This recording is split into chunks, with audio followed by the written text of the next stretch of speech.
I'd like to call to order the monthly meeting of the Frankfort Plant Board. It's Tuesday, July 18th, 2023 at 5 o'clock. We're meeting in the community room at the Frankfort Plant Board. Madam Secretary, would you call the roll? Member DeLong? Here. Member Cuba? Here. Member Mason? Here. Member Snyder? Here. Member Mitchell?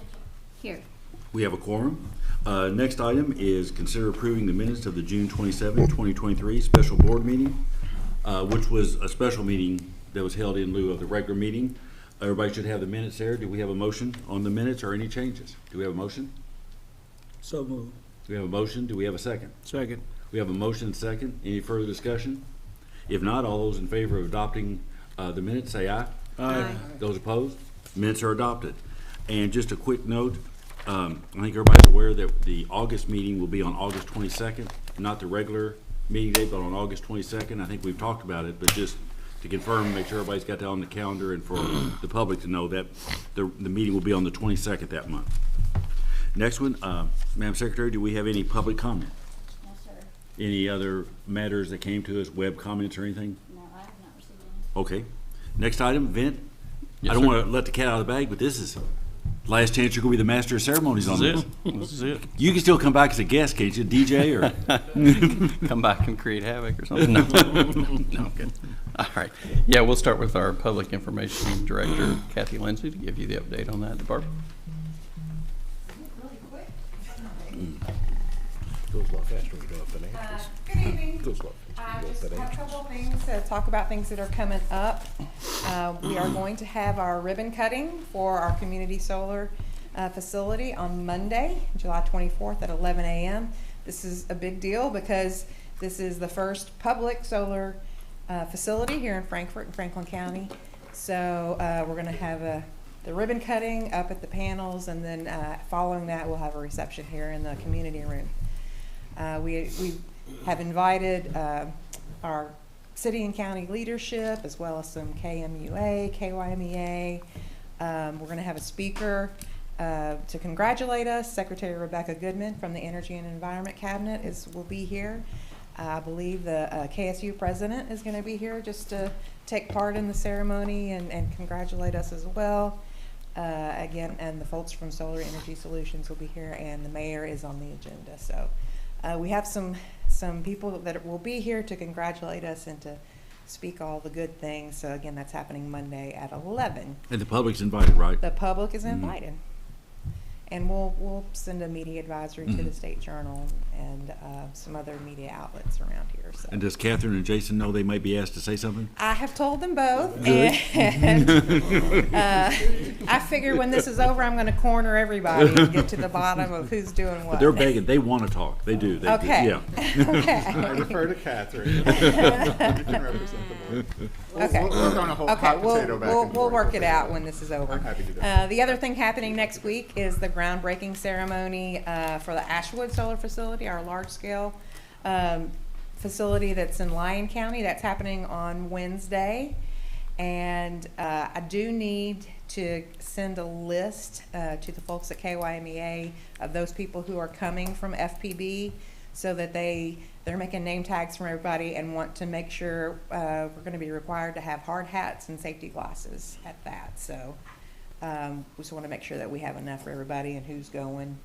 And really, those are the things I wanted to talk about tonight because it's big things happening and we're very excited. And the Franklin County Fair starts tonight. And yeah, the rest of our Cable 10 crew is out at the fair. And well, they started over the weekend. They had the pageants over the weekend. Yeah. So big week in Frankfort. I live in Indian Hill, so it's in the backyard. So you live it every night. Yeah. Oh, Yeah. All right. Next, we'll move to the Network Operations Center with the Director, Darren Rambo. And that report starts on page 31 in your board package.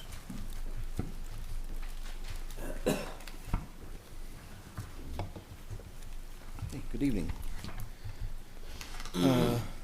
You'll notice from your report, excuse me, it looks like in June, the NOC handled 2,476 phone calls, so a pretty busy month. We had a couple of outages and other things.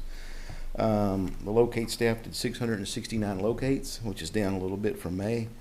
That closes out the fiscal year with 8,699 locates. So it's pretty busy year, and you know it's just going to keep going. And I think that's it for the numbers. Anything I can answer for you guys? Any questions for Not. here? Okay. No, nothing. Thank you, sir. Okay, next we'll do the customer service report, and Cassie and April are out, so David Denton's gonna do the customer service report for you. Thanks, Vince. Yeah, April has a much-deserved vacation, and Cassie's dealing with a family medical situation, so I'll be covering everything customer service related. Looking at your board packet, we have your usual customer service reports on pages 33 through 37. You can see between our new accounts, portals, walk-ins, cashier transactions that our customer service team handled over 9,200 customer interactions for the month. If you recall, the board approved our new payment card processor, Paymentus. That implementation's moving through well and looking to start doing some testing and a soft launch of that in August. And our phone system conversion is doing well as well with IT testing that. So those things will help customer service ultimately and are moving forward well. Be glad to answer other questions you have for where we are through the month of June. Any questions for David? Thank you, sir. Okay, next we'll do the telecom report with Superintendent Adam Heller, and that is pages 39 through 42 in your board package. Good afternoon. As Vince says, starts on page 39 with customer penetration. Everything looking good being the first month of this year. Outage report on page 40. We had 2 outages, one in the Evergreen area, Brookville, Carwell Lane, which was a bad trunk app. We had another outage in Node 10, which is Centennial, that area, and that was a bad power supply. Trouble calls down for the month, so everything's going good there. Next band, we're completing the underground portion and Pine Hill subdivision. When we get done with that, we're gonna move it down to Ducker's Village. Construction of fiber beam placement on 421, and then there, after they finish that up, they're gonna move into Two Creeks and actually start putting some fiber in the conduits that were placed several months back. Splicing fiber over by Mr. Mason's residence to get him turned on as fast as we can. And that's a report. If there's any questions, I had one other thing is the end of the month, we have 3 cable employees retiring. Ray Jean Wilson, who is our office supervisor, is retiring after 27 years. Wayne McDonald, our chief technician, he's retiring after 27 years. And Ben Yeary, he's a construction crew leader, who's retiring after 26 years. So we really appreciate what they've done for the plant board. That's all I got. Any questions for Adam? Okay. Thank you, sir. Okay, next we'll do the electric report, and tonight the Assistant Electric Superintendent Russ Carter will give you that report, and that's pages 43 through 46 in your board package. Thank you, Vin. Good afternoon, Mr. Chair, Board. Like Vin said, the electric portion, the operations begins on page 43 of your board package with our e-reliability numbers for the month of June. You can see our SAIDI numbers for the month there. It's 22.055 for the average customer interruption duration. Page 44 kind of details that. Some of those causes a little bit there with the chart. Page 45 lists those interruptions out with the causes, with a total of 50 customer interruption outage incidents for the month. Page 46 is going to detail that a little further with our 10 largest customer minutes of interruption for the month, with a total of 357 customers affected. And I'll be glad to entertain any questions you have. Anybody any questions? Okay. No, thank you very much. Thank you. All right, next we'll have Chief Electrical Engineer Travis McCullough to give us an update on AMI. Good evening, everyone. As of this morning, the electric AMI installs are at 11,083 meters, and we are at 8,237 water meters. Kind of somewhat big news on the horizon. Census has upped our quarterly deliveries from 1,500 meters to 2,300, which is, good news. Again, broken record here, more is better, but things are looking good. We're steadily progressing along. Happy to answer any questions. How many in the state? How many utilities have gone to AMI type? Yeah, I think most of the munis and co-ops were kind of earlier adopters. Mm-hmm. Duke has had a system for a while. I think KU is still kind of in their early stages.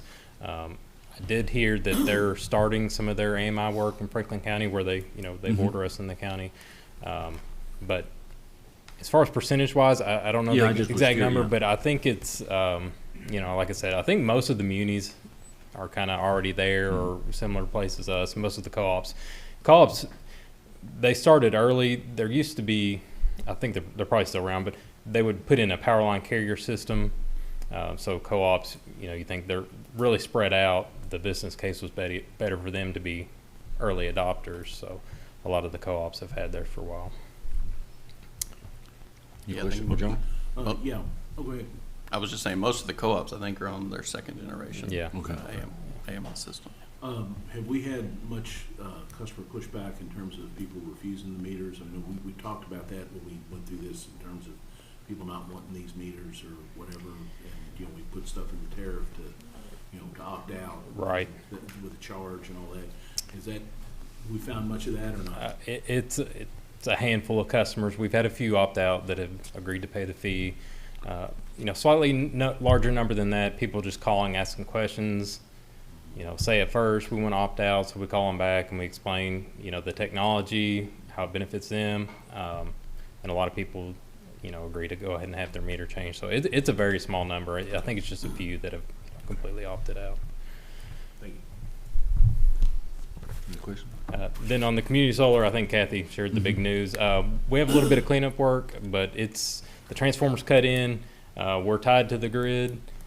Got a little bit of cleanup work. They're doing their final system checkout, so I think by Monday we'll be ready to have a. It's gonna energized work, system. right? Yep. Yep. It's gonna be everything. You heard it here. Thank you. Thanks, So Chris. it doesn't matter about showing up. All right, next we'll do the SEPA report. That is on page 47 through 49 in your board package. You'll notice for the month of May that we cleared $117,464, and that makes $366,595 for the calendar year to date. And you will see on the next page that we are running just a little behind compared to the months last year, but again, as we've talked about a couple different times, the market price for energy is down, and so that kind of speaks to that. And then on page 49, you will see the running total of our SEPA throughout the life that we've had it. So I'll be happy to answer any questions you have on that. Can I ask you a totally unprepared off the question? I'll make up the best. Last night on Kentucky Tonight, they had an hour on talking about different energy and everything. And one of the things they talked about is where Kentucky historically has not been a good candidate for wind, that they're coming back with wind technology and building taller poles, which will be up higher to track, and that could open up Kentucky. Have you seen that, or? I haven't seen those specific conversations, but yeah, I mean, if you can obviously get higher, they've talked about some of the eastern Kentucky mountain regions, but sometimes there's pushback on some of those things Right. just due to the landscape. But yeah. yeah, if you get higher, you get up into the more of the wind I speed. heard they usually call the 100-meter, that's the newer, much longer, then they can have a star speed lower, then make it more economic. And in the MISO, there's Indiana, there are many of the projects. I heard potentially part of Kentucky, like Owensboro, Henderson, that area, potentially can be a more wind project too. I just have some data I can share with you to call Terra 10, which is currently all the new current contract being signed in the east area and from MISO, PGM, all that. What's the solar wind contract recently being signed? I can share with you. Yeah, and John, I've done a lot of research Yeah. in my career for Kentucky, and Uh-huh. there are definitely some spots that could work, Western Kentucky, on the mountain ridges, as you were saying. But as Finn was saying, it's really the technology. As the technologies improve, as your ability to predict the wind improves, as your ability to kind of change with the wind, the economics get better. Yeah. But I would say overall, wind is a geometric power source, unlike the sun, which is more linear. Yeah. And so if you're in an area that even has 1 mile an hour faster. It's going to be geometrically more power produced. So out in the west is really Yeah. wind territory. But you're right, Ohio, Indiana, they have wind up there. But they also have a different topography where the wind blows different. So I'd say let's not get all excited about wind just yet. Yeah. But it's definitely something to keep an eye Yeah. on, especially as the blades get bigger. And maybe I've seen some technology of moving the some of the heavy equipment down to the ground so you can have lighter and taller wind turbines that cost a lot less. That could be a game changer Yeah. if it came about. But And they spent a lot of time on this thing talking about nuclear, and that was interesting. The senator from Western Kentucky spent a lot of time talking about nuclear in Western Kentucky. So yeah. Well, I will note that when I was playing with the wind maps about 8 or 9 years ago, there is right in near Georgetown. That probably has one of the best wind speeds in Kentucky. Really? So near Toyota Yeah. and stuff. So if we were going to look at a spot, there happens to be something in our backyard. But Yeah. I know that land is a premium. So, Yeah. so but the other last thing I'll say on wind is it's cool. You can co-locate a lot of stuff with wind. Where solar, you blanket the ground. Wind, you can actually do farming operations around it. So Yeah. you can drop the footprint. And stuff in Texas, the farmers love it when the wind comes because they're making so much money from that little footprint on their farmland. It helps them keep the whole farm afloat. So something to look at. I hate to just hit you all cold, but I mean, they did a good show last night. They went through a lot of the options, and There's a question you ask AMI. I just look at the EIA data from DOE. Currently, by 2021, which is 2 years early, 69% of a meter already AMI. The actual number based on their data is 111 million meter is already AMI, which is 69%. Okay, there's no other questions on those particular items. I guess SEPA is the next item, and we'll let Gary give us an update. Not SEPA, KYMEA, I'm sorry. I really don't have anything new since the meeting we have. They continue to have a more discussing for the future, what they plan to do. Definitely, we will, if we have a closed section, we talk more detail. Okay, next is the safety report with Safety Director John Lyons, and that is page 51 and 52 in your board report. Good evening, Mr. Chairman, members of the board. Like Vince stated, page 51 and 52 starts our safety report. Happy to report for the month of June, no OSHA recordables. We did sustain one minor vehicle accident. One of our telecoms bucket trucks actually struck a drive-through awning. it struck a what? Drive-through awning, sir. A drive-through awning? Drive-through awning. Went to the drive-through. No damage to our vehicle, minor cosmetic to the actual business. But, I'm happy to answer any questions, sir. Anybody have any? It's kind of like that wall that jumped out, They do. They jump, yeah. They do. You got to watch out for them. No, I'll be happy to answer your questions, sir. Thank you, sir. Thank you, sir. Okay, next we'll move to the Water Department, and we have the Distribution Superintendent Brian Bourne to give you the distribution report on pages 53 through 55 in your board package. Good afternoon, Mr. Chairman, board members. The water distribution monthly reports on pages 53 through 55. We installed 10 new services. We had 3 main breaks, 5 outages for the month. Besides the normal board report, our flushing program, we're about 70% complete on that, so hopefully get to the finish line soon on that. We got a couple new projects coming up, Copperleaf and Spring Hill Suites, a new hotel. The last thing I have is the paint contractor for Taylor Tot Tank. We're about 40% complete. The one thing they found, some of the roof beams inside are going to have to be replaced, so we'll probably have a change order on that coming. So other than that, the project's going well. Is that a complex fix? David, how many beams are up in the roof, did he say? There's probably about half of them. Need to be replaced. It's hard to look at it until the paint's sandblasted off, but once the paint gets sandblasted off, you discover a lot more.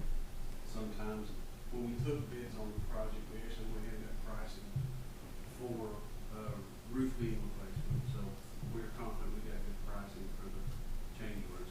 Yeah, so I'll get that taken care of. So that's all I have. You guys got any questions? Any questions? Thank you. Thank you. Okay. Thank you. And then next we'll do the water treatment plant report.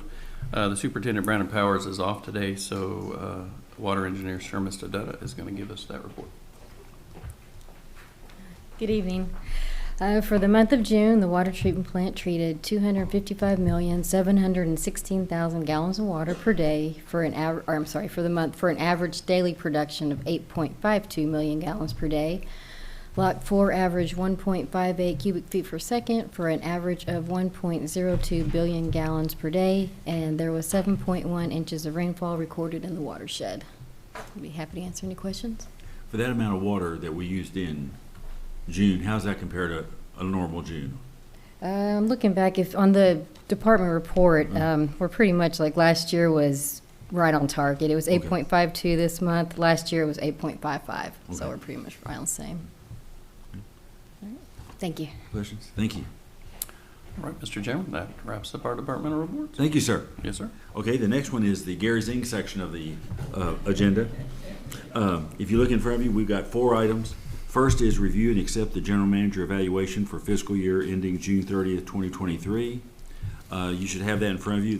And it's a public document that Gary had 7 criteria that he was evaluated on during the past year. Maximum on each criteria was a 5. He got an overall score of a 4.8. And also general comments, which are contained there, and the way we do it, just for the public, is each board member evaluates Gary independently. They send it in, the scores are totaled, and no changes are made, no one's called, no one sees each other's evaluations. The comments and everything are put down here, and that's how it's done. John and I sat down with Gary yesterday and went over it. At this point, no change has been made, but obviously if the board wants to make any changes in the evaluation at this point, it's not final until everybody agrees. But this is the compilation of everybody's evaluations that came in. So at this point, I'll either entertain a motion to accept the evaluation, or if anybody wants to make any changes. To approve? We have a motion. Do we have a second? Second. We have a motion second. All those in favor say aye. Aye. Those opposed? Evaluation is adopted. I hope you like it, Gary, because you got it now, buddy. Next one is, per Gary's contract, any salary increase he gets is up to the board each year to decide after we do the evaluation. In the last several years, we've awarded Gary what the rest of the employees get. It's totally the board's discretion, whatever they want to submit. Like I said, the staff this year got a 5% across the board. It's not, like I said, it's discretionary what we give. Do we have a motion on a salary increase? Approve the same 8% or 6% or 5%. Sorry, I've got state and approve the same 5% is given to line staff, FPB staff. Okay, we have a motion for 5%. Do we have a second? Second. We have a second. Any further discussion? If not, all those in favor say aye. Aye. Those opposed? Next is the general manager's employment contract. You have that in front of you, and Hans has worked on this for some time, and he circulated to everybody. We've had no discussion together about this. It's been out there for everybody to look at. We've discussed it with Gary, but this is the point where we need to decide if we want to adopt this, make any changes. This contract, basically, I'll go through just a couple of highlights. Page 1, Gary's current contract ends next June. This contract would extend him to June 2028. Page 2 continues that his salary is what the board wants to award each year. Part C continues what we're currently doing, is Gary earns each year a retention incentive, which he is not paid for, and he only gets if he fulfills his contract. This continues that.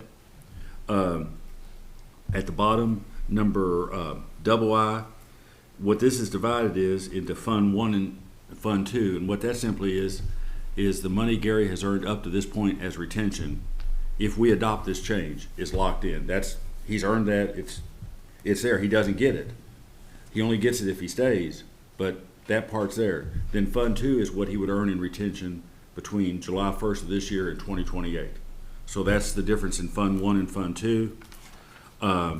Next page, page 3, tax consequences on Gary's retention. He gets that, if he fulfills his contract. This basically says Hans has talked to a tax attorney. A lot of the language in this contract, we lifted from the president of the University of Kentucky's contract. We figured that was, and it was online, so we just used it. That Gary's responsible for his own tax advice. We're not giving him tax advice on how he handles any money he's earned at the end of his contract. On page 4 and 5, just to summarize it, and you correct me if I'm wrong, Hans, what we've got is, if we terminate Gary for cause, and cause is determined in here, other than Fund 1, he gets nothing. He's gone. If we terminate him for convenience, we just say, we just don't like you anymore, then we owe him the rest of his contract. Now, no other retention or anything, only what he would earn to date. But if he goes out and gets another job, then this contract provides that we can claw some of that back and say, if we fire you and we put you on the street, you got no money, we're going to pay you. But if you go out and get you a real nice job, we're going to take some of it back. So, and Gary understands that, right, Gary? Yeah. Yes. I think that's the simplest way to put it. And that basically, if you go, that pretty much is the highlights of it. Hans, did I leave anything out? No, sir, I think that's a good Yeah. summary. I mean, that's a quick, but I mean, again, this is in front of us. Anybody wants to make any changes, amendments, deletions, I think everybody knew that they could submit those changes to Hans. He'd draft them. We could bring them up here. I have no idea if anybody's brought Hans anything or not. I mean, that's, nobody's. Gary, you've seen it. Are you comfortable with the terms and conditions? So now for the board is, does anybody have any changes they want to make in it? Okay, if not, do we have a motion to accept the terms and conditions and enter into this contract with Gary? So moved. We have a motion. Do we have a second? We have a second. All those in favor say aye. Aye. Those opposed? Contract's approved. Gary, 2028, buddy. Thank you, appreciate it. You know where to go. Thank you. Last item is, part of the process is, we also have to adopt a criteria that we're going to evaluate Gary on for the upcoming year. And I want to mention, in the contract we just approved, in order for Gary to receive salary increases or any retention payments, he has to score an average of 4 every year on his evaluation. If he doesn't, then he gets nothing. So, but we also, there's an 11-point criteria that's on the last page of the evaluation, if everybody look at it. Again, these are items, I just went through agendas, picked out items we talked about. If anybody wants to delete any of these, add to, whatever, they're out there if everybody could take a look at those. John and I reviewed these with Gary yesterday, and I think Gary, these were in agreement on these, but there's nothing locked in on these till we decide. So if anybody wants to add something, delete it, whatever, we can.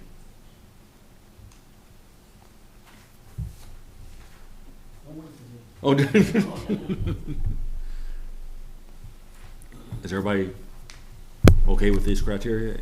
And there's nothing magic. I mean, we could amend something mid-year if something else comes up or whatever, so. If not, all those in favor of adopting the fiscal year 20, I'm sorry. Okay. Right. We have a motion and second. All those in favor say aye. Aye. Those opposed? Criteria is adopted.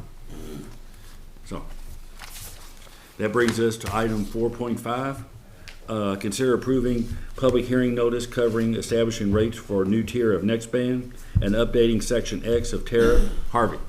Kathy. Harvey's not here, so I'm really feeling the pressure. The weight of the whole department is on you. That's right. We do ask, staff is requesting from the board that you approve a notice for a public hearing that would be set at our next board meeting, at 5 o'clock here for, what is it? The August meeting. August 22nd. Okay, it's different in my thing. August 22nd at 5 o'clock here. And the main reasons for this public hearing is that we want to consider the new speed for next band, including symmetrical upload and download speeds, changing some language in the tariff with our policy requiring customers that are in areas serviceable by next band that they use next band. This is an effort to help us move all of our folks over to the all fiber network as we look at retiring the HFC plant. The third thing is our Wi-Fi. We're going to change the way that we bill for our whole home Wi-Fi service, and this is really just cleaning up some language on the bill. We've worked with IT and customer service to just change some language in the tariff it's gonna look different on the bill, but it's gonna be clear as what people are getting charged for our customers.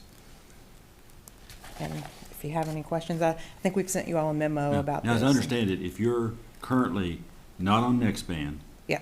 and you're on the old system, we're not signing up anybody new for that, right? No. But if you're already on it, Unless they want to. Well, unless it were, Yeah. but if they don't want to change, they still can keep what they have for Yeah, now, right? we're grandfathering in everybody Right. that has it now. Mhm. But just, again, this is an effort as we're gonna be moving everybody over to fiber at some Right. point. If you don't have anything and you want to sign up, then you're gonna get Nextband. So that activation fee is for new signers, new subscribers. And on this sheet, there's the service activation fee. Yeah, and that's not changed from where we are currently today. Yeah, that's So, not a change. So people moving from into next plan from what they're on now, they pay their extra, okay. So I think for what you'll have, everything that's in red is what's being changed. And then I just want to make sure I'm reading this right. What's happening is the shift to Nextband from Elite, if someone's on Elite and they move to Nextband, they actually be paying for residential exactly the same, but they'd be getting actually faster internet and faster download and upload, so. Yes, That's yes. awesome. Uh-huh. And then for business, they actually would be paying less if they move from Elite to Nextband. Yes. And once again, they begin faster, so, yeah, that's hard to say no to. We're feeling pretty good about it. We'd like to have a public hearing to, tonight, you're not taking any action on that except setting the public hearing. And whether we have a public hearing is up to Mr. Snyder, because he has to preside. Oh, okay. Well, you moved the meeting for me because I won't be here on the 15th, so I feel obligated to go ahead and I'll go ahead, if it's okay, I'll go ahead and make the motion to hold a public hearing for the proposed Nextband tariff changes on the next meeting on August 22nd. We have a motion. Do we have a second? Second. We have a motion and a second. All those in favor say aye. Aye. Those opposed? We adopted it for a hearing. Thank you. Next one is Adam still here? Adam, could you come up?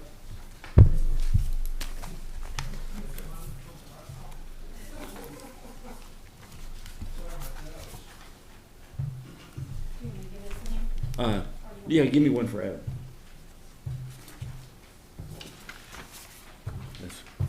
This is an official work paper. The reason for this discussion is, as some of y'all may realize, the federal government's awarded an extra $1.1 billion to Kentucky for fiber. And as we understand it, in August, they're going to begin design kind of the overall high-level planning. They're supposed to start working on a roadmap that they have to fill out to be able to get the BEAD money by the first of the year. And then, from what you understand, the way I understand that is after they come up with their program, they submit it. Once they submit it, they have another year for a final commitment. But with the first commitment, they can get up to $200 million. Okay. And they got another 12 months to finalize that program to draw the other $900 million. So the first time the bulk of that new money will flow would be next fall. Right. Likely.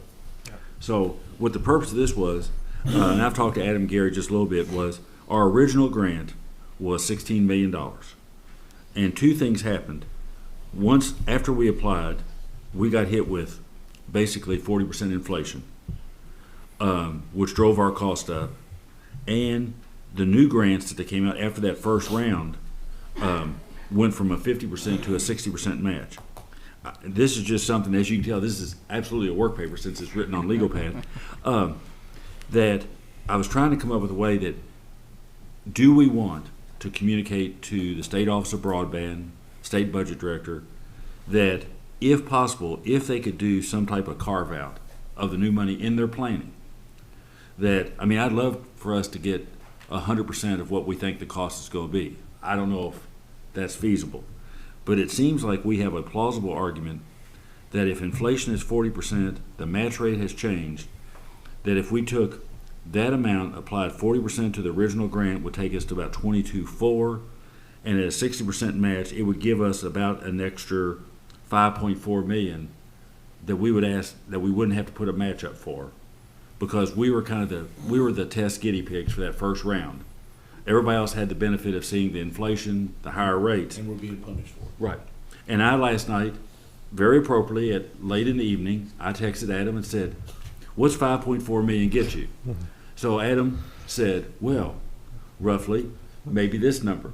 And so that's roughly the 400. I think you saw it could go anywhere from 300 to 460. Yeah, it's really, I mean, because once you get out of the areas that we have today, those were the ones with the most dense. So when you get outside that, they're farther apart, so it'll cost more money to build to them. So that's why there's such a range. So the reason I asked this to be on the agenda was, does the board want to send some communication to the state and saying, when you're planning this in August and thinking about how you're going to allocate these funds, would you give some consideration to some type of carve out for that first round of grants, that you might be able to give us some help along with the other cities who were in that first group? There's nothing, as you can tell, there's nothing in stone about this. It's very much not in stone. But I think if we're going to communicate, and they're starting to work in August, we're going to have to communicate something to them if we want to. And we don't have to do anything. We just wait and see what the rules are. But I think they're already probably at least 200 million or more is almost already spoken for. Yeah, right now they had a I think it was $274 million shortfall for round 2 grants. So I would think that the first 200 million of the BEAD money would probably go to fulfill that second round shortage. I could be wrong, it's not my shop, but it just kind of makes sense. Do you think that any of the other cities would join us in the letter? Yeah, I mean, we haven't done anything on that just because we really want to see what the board thought in terms of, do we even want to kind of throw our hat in the ring and say, you know, could you give us, I mean, we can still make, and I think everybody was interested in us, you know, making our case during the 2024 General Assembly, but they're actually starting to write the rules now. And probably the sooner we communicate something, I mean, I think you're exactly right, though. We need to communicate with those other cities saying, we're going to go in and try to get something else. Do you want to join with us or have any ideas? So it's whatever the board's pleasure is on how to proceed, but it's just 1.1 billion, and this sounds like a lot of money, but I think, Gary, your feeling was it'll go fast once they start awarding next year. It's very hard to say. No. I mean, it's going to take time. I agree with that. It's take time. Eventually, the state can lay out the plan, how much that will be. Is there any downside to doing this? No, I don't think so. I mean, basically what we're asking is, let us follow the same rules as the round 2. And there were 60 and 70% match in certain areas, and we would ask that our areas that fall under those conditions, that we got the similar match that the round 2 did, since we were first and really missed out on some of that money. And everybody else did get the benefit in preparing their application of seeing the inflation. Yeah. They saw what happened to us, and they had the benefit of upping their request. Yeah. I do want to just say something publicly, so Sure. we're all on the record here. Adam, I'm doing some quick math, and I'm not a human calculator. So, how much, if you have 5,460 homes, how many per home hookup does that work out to? That's the range. That's where he getting the number. It's like anywhere from, I forgot what I said, 360 or 260 to 400. It depends on the areas we pick. But if it was 460 homes and 5 million, my math works out to per home. It was 18 million, I think, was the high end, or 18,000. I'm sorry, per home. Yeah, I'm sorry about that. There you go. That's what I was thinking. And I just want to make the point that as a board, we've worked really hard to do 100% comprehensive coverage. That's why we've worked so hard for these grants and this leverage and this support. But we're definitely the high-hanging fruit now. Right. And I want people to understand that we want to try to get to everybody. But it also, this is why we need this money, is because it does not make business sense. No. But with the support and with this one-time Infrastructure Act, Inflation Act, this is a great opportunity. And it's what this was designed to do. Exactly. And the other thing which we hadn't talked about, but it's a reality of it, is it's the take rate. Yeah. You know, the higher the take rate makes our money go further because it will generate revenue to put back in the system. Yeah. But if we stay around the 50% take rate, it hurts. I mean, Well, and we're I think pulling a that's lot of why, cable with no revenue. that's why I want to take this moment and talk Yeah. to the public. We are trying hard on our end to give Yeah. you this. It's great. It's amazing. I just got mine. Please take advantage of it because this is a lot of money. You know, I don't see a real downside to this. I mean, you know, if we don't ask, we know the answer is gonna be no. Right. The answer maybe will be no anyway.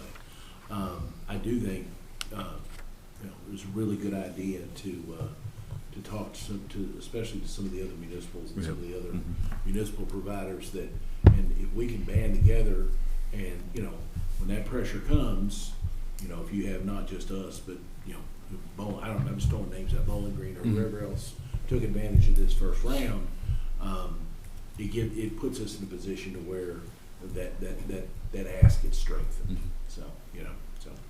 So I guess if we're interested, the motion would be to direct Adam and Gary to prepare a letter to submit to the state saying the board's discussed it when, like, in your process to design the distribution of the new funds, to consider an approach similar to this. I mean, there's nothing magic about any of these numbers. It's just, you kind of got to start somewhere. And this seemed to be 60%, I think we can make a case for. The inflation rate's documented, so we're not just making up numbers. I mean, now I'd love to get us to 34 million, but I can't make the number work like that, so. Well, would we, after we look at the draft letter, would we then approach the cities to see, would you like to sign off on this? Yeah, I mean, we could go on, Gary and Adam could go on and contact them now and say, we're preparing to send correspondence. You're all interested in joining with us on the letter, sending a similar letter?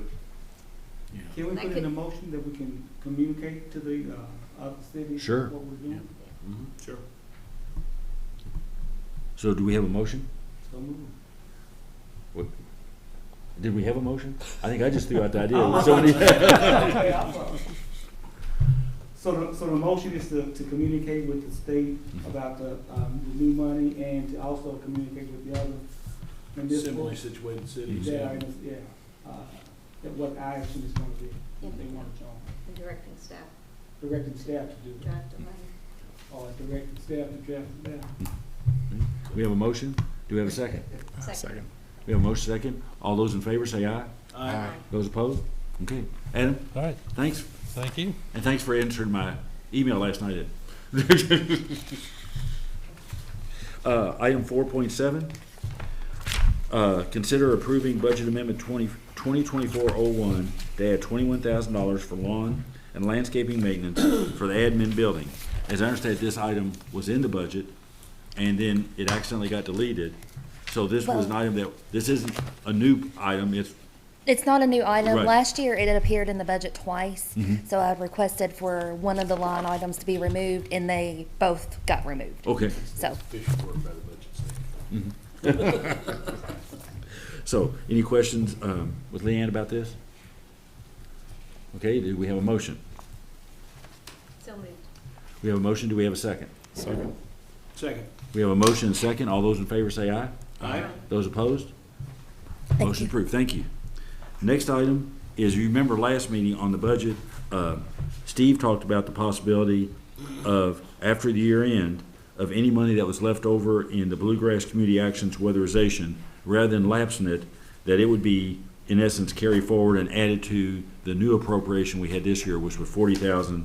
So this would bring it to roughly, what, $60,784, Travis? Yes, sir. I think you covered it. We spent $19,126,000 last year. So that left us an additional $20,874 to add to our $40,000. So before you this evening is a budget amendment, and there's an additional amendment to the contract. That $40,000 was called out in the contract as well. So I wanted to go ahead and get that corrected too. Other kind of informational item, the fans have been purchased and delivered, so that's been taken care of as well. So happy to answer any questions. Mr. Chairman, I would recommend we amend the FY24 electric budget to include the amount of $60,874 for weatherization services, and therefore bring back the unused money from the previous fiscal year. Okay, we have a motion, do we have a second? Second. Okay, we have a motion second, all those in favor say aye. Aye. Those opposed? Contracts amended. Thank you, sir. Well, actually, you need a separate one on that was just a budget amendment. You need a contract, approval of the contract. Do we need to approve on the contract? It won't hurt. I just did a budget. We did it in one item on the package, but I don't know, do we need Answer, to? are we good with what we just did, or? Okay, I'll make a motion to approve the, make a motion to amend the contract, with, Bluegrass Community Action to reflect the budgetary change just approved. Okay, we have a motion. Do we have a second? Second. We have a motion second. All those in favor say aye. Aye. Those opposed? Contracts approved. Thank you. Thank you, sir. Item 4.9, consider approving amendment to FPB's job classification and compensation plan. Nichelle?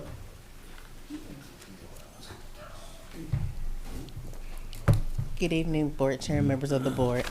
Staff asked the Board to consider approving the creation of the Director of Electric position. The Director of Electric will coordinate activities of two departments within FPB's Electric Division, the Electric Department and the Electric Engineering Department.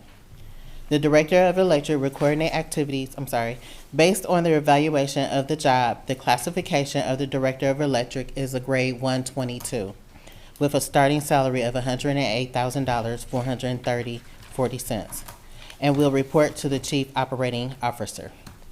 In addition, staff asked the Board to consider approving the reclassification of 9 positions: Admin Assistant 1 and 2, Support Services Director, Heavy Truck and Equipment, the series, so 1, 2, 3, and 4 positions, Fleet Maintenance Supervisor, and reclassify and title change for the Telecom Engineer Technician Supervisor to Telecommunication Engineer Technician Manager. Effective date July 1st, based on a compensation review. Funds are available in the 23-24 budget to support the creation of the Director of Electric and grade reclassifications. The proposed job descriptions are included starting on page 65 of the details pages in the board item.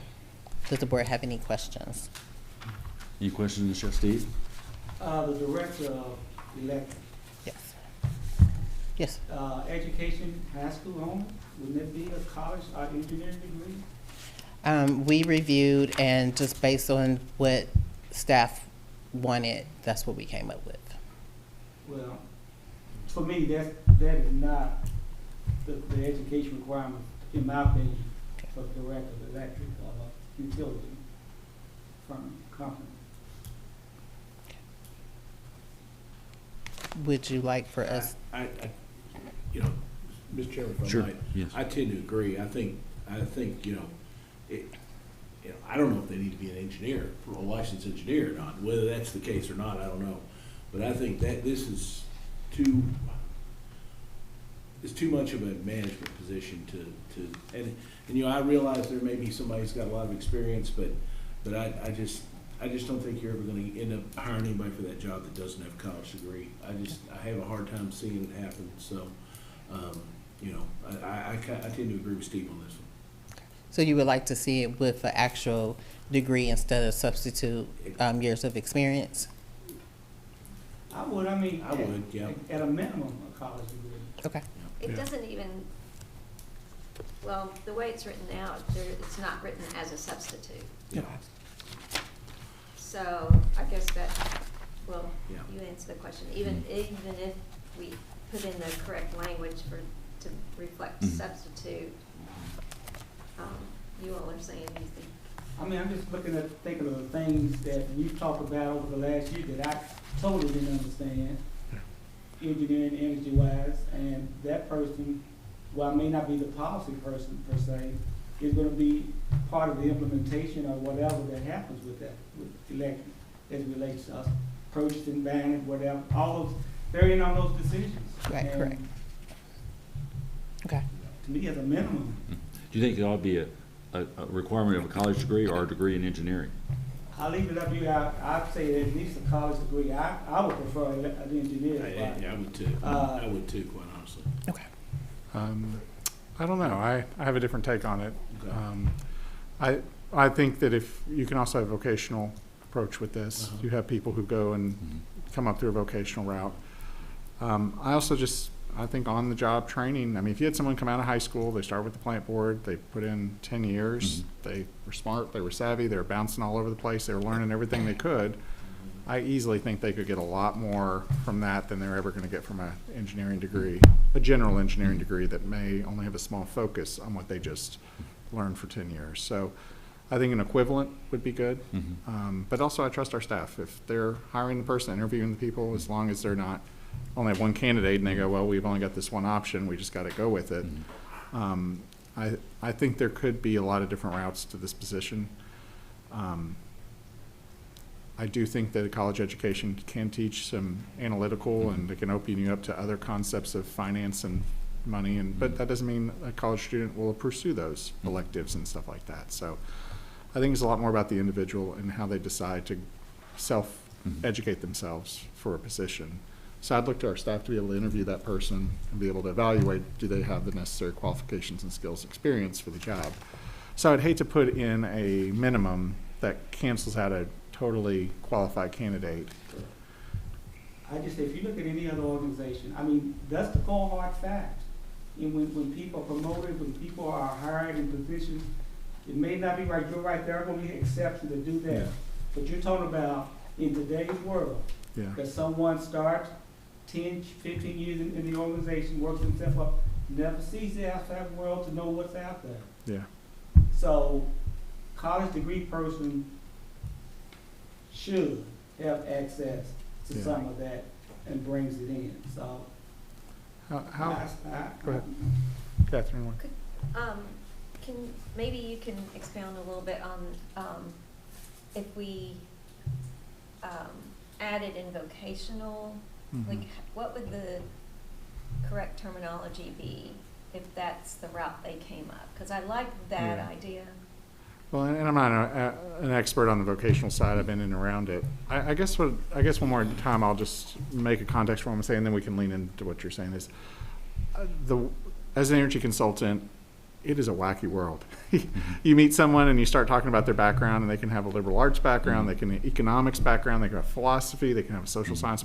It's funny who ends up in this weird little energy world. I mean, I think you guys have seen that too. And so I would be hard pressed to say, well, I'm not an engineer. I end up working with a lot of engineers and doing them. I have an architecture planning background, and people look at me and they're like, oh, well, those bring some different skill sets, but I'm a certified energy manager, but not an engineer. So some people might say that disqualifies me from doing what I do, but I definitely know what I do and I know how to do it. And I work with a lot of engineers who I can bring in to do stuff to complement when it gets too technical. So I would say the energy world itself brings in a lot of different disciplines from a lot of different worlds and a lot of different life experience. On the vocational route, I know there's people who can go and do 2-year, at Bluegrass Community College and stuff and get, I think lineman work, and I think even plant manager work, you can get, is that right? You can get some different certifications in that. So if it's good enough to run a plant, or manage a utility plant or do all that, I could imagine that they could fit this job. So I do like the equivalent idea for sure. Like if you can have 8 years of equivalent work experience, that could be offset by a 4-year degree, a 5-year degree, or that maybe gets there. But I would just hate to limit or tie our hands for a really qualified candidate, especially in this job market. Have you guys been to the restaurants lately? And they're all understaffed. It's amazing what almost 100% employment looks like. So that's my only point. I definitely respect what you're saying. I understand your point. I mean, I respectfully still disagree, but I do understand what you're saying. Sure, and I mean, trust me, I have tons of degrees, and I really believe in college and education. I just think there's a lot of different routes to a position like this. So. Can I make one point to kind of give you the history of kind of how the positions are that way? The director of water position is written the same way. There's no college degree required.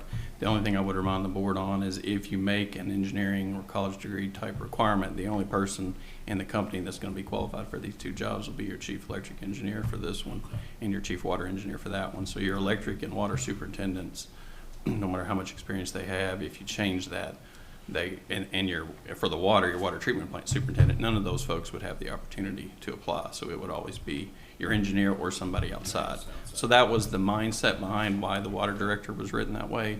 And then this one was kind of copied from that, is my understanding. just not telling you what to do, I'm just saying, that's kind of the mindset behind it. And I guess that's where my brain was going. I'd rather hire internally to someone who knows the system, knows all the people, knows the culture, rather than be forced to go outside just because of a degree.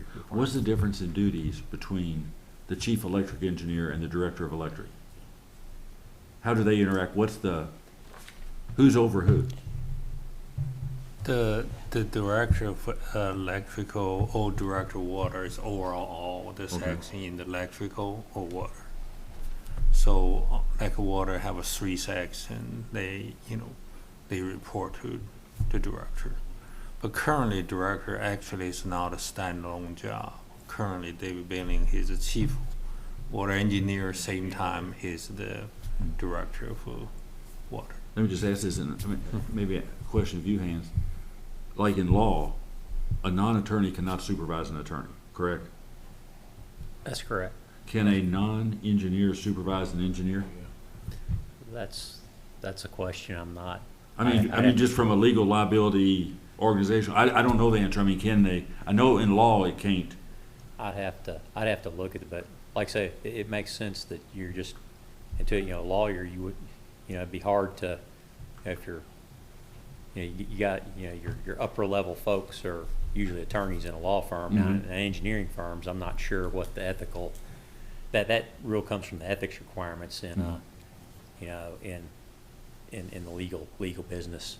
But the engineering side of things, I'm not sure what the ethical constructs are there. I don't know, like CPAs, I'm not sure either what those kind of rules require, whether you could have a CEO of an accounting firm that wasn't a CPA, say. So I don't think it's the CEO of an accounting firm who won the CPA could sign off on the final audits, could they? So that's what I don't. Yeah. What I have to look at. So. I think engineering might be a little different because architecture firms can hire engineers to work under them, and I think it.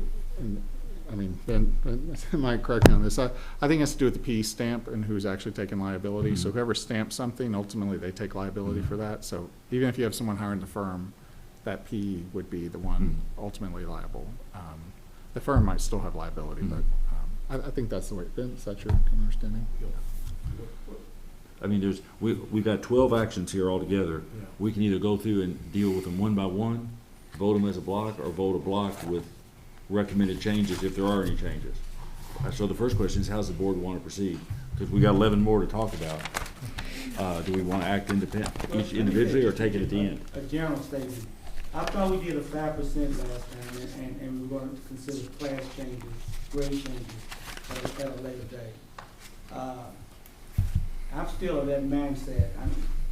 When you look at a few of these in here, they can translate into 25% pay raises. And that's not an abnormality here in this organization, those type of increases. So I'm not personally, I'm not ready to add on top of those that are already there another few like that. That kind of pay raise is not sustainable financially with this organization. It is right now, but that's not going to be in the future like that. I don't think. Things get higher, cost more, liabilities more, crunch will come.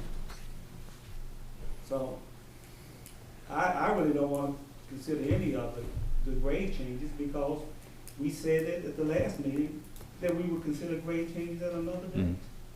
Nichelle, of the 12 we have in front of us, how many of these, which ones are grade changes? All the other ones are grade changes. All of them. All of them that's in the chart. All of them are. Except for the first one's an establishment, correct? Yes, so all of them that's in the chart are the grade changes, and then the director of electric is a created position. And I want to kind of back up on what Steve said just a little bit. If you look at some of these down through the line, if you look at the date revised on some of these, some of these, if we revise them on July 1st, some of these we revised in March of 22. Some of them we did in one I'm looking at just off the top. We revised it in March of 22, January of 20, and then all the way back to November 2013. I just think I'm a little bothered by the fact that we're re-upping these classifications you know, really, really quickly. And it's almost like we're not given, and I realize, and I don't know if the, you know, the job market now is one where, you know, I just don't know if we're getting a lot of kind of false positives on stuff that needs to be changed. And we've kind of been through a little bit of an anomaly recently with wages going up. I don't know if how sustainable that's going to be. I kind of tend to agree with Steve a little bit on this. And I feel real weird saying it. You know, when I hold back on, because I just don't, you know, adjusting pay grades on one job 3 times in 5 years, just I'm not really sure. So that's all I got. Where are you finding the date? If you look Okay, at adjustments. the very first thing underneath, it's got the date revised.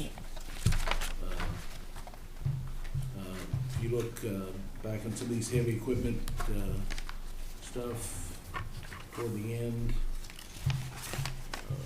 if you look on page 90, look on page 93, for example, the date revised on that job description, that date revised. Down there, the very last thing off the header, right before the general description.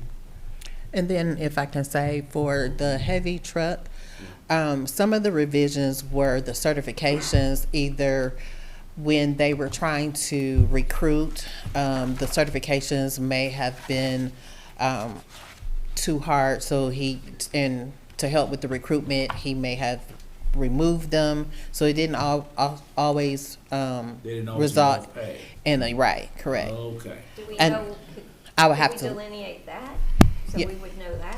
Yes, I would have to get the records. I wouldn't be able to tell you today. And then also, I just also wanted to mention, Mr. Mason, I do understand you said the 25%, but the process that we do is throughout the year, I do have directors asking if they can have different jobs reevaluated. And so the process is to ask them to wait until the next upcoming budget. So then we review and we make the changes at budget time. So the timing just backs up with usually when we are going to receive a cost of living. But the timing happens every fiscal year. For here, I don't know what it is, 41% pay raise over the last 3 years. Mm-hmm. Here's another one, 37% pay raise over the last 3 years. 55% over the last. You're right. It happens every.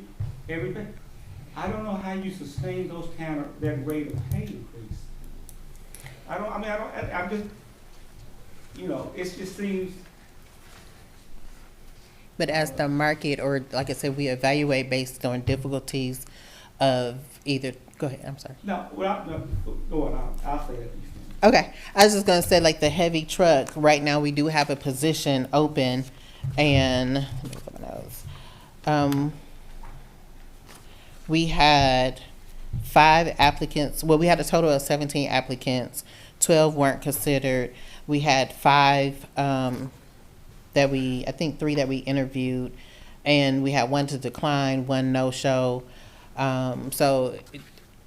Just based on when we lost a person, one of the individuals for their exit interview, they left because of pay.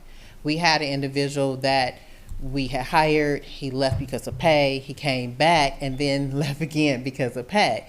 So when we look at situations like that, that prompts me to say, okay, well, let me see what the market looks like. And then I work with the consultant and, to get the information to see if we are in line with the market. And especially if we are having difficulties hiring, again, that's what prompts me to say we need to look at this position. So does a consultant consider the market in which you reside? Yes. For instance, because, I'm not gonna name the title, but it's a position that's in every state office building, 38% pay raise over the last 3 years.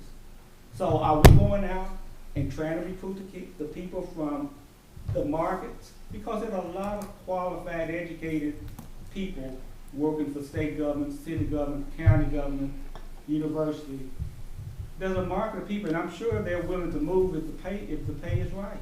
But for this position, we most definitely, and when I say this position, I mean the heavy truck, we're competing with the local dealerships where they get paid per vehicle. it's a different type of pay structure or pay model. And so it's hard to get those individuals because they can do 10 vehicles a day and make more than, our employees here just because of that pay structure. So those are the ones that work on, is that the person that works on the truck? Yes, the heavy truck and equipment So technician, yes. what is- So there are mechanics. So what, have y'all explored what it would cost to contract that out? No. Because pension costs along with that, it might be something worth looking at. I wanted to make one point of clarification. Sure. One of these positions on there had duties added to it, so that was the reason. That's the other point that I was gonna make is, Mhm. I've never seen a job yet that when you started, I said this to you before, that you didn't get added duties. Now, if they have 40% more workload, but I've never seen a job that people didn't get another, added duties put on them and said, just do it, In this position, in this particular position, it was due to AMI, the addition of Yeah. AMI, and addition of this problem. But AMI was to implement, to install and implement it.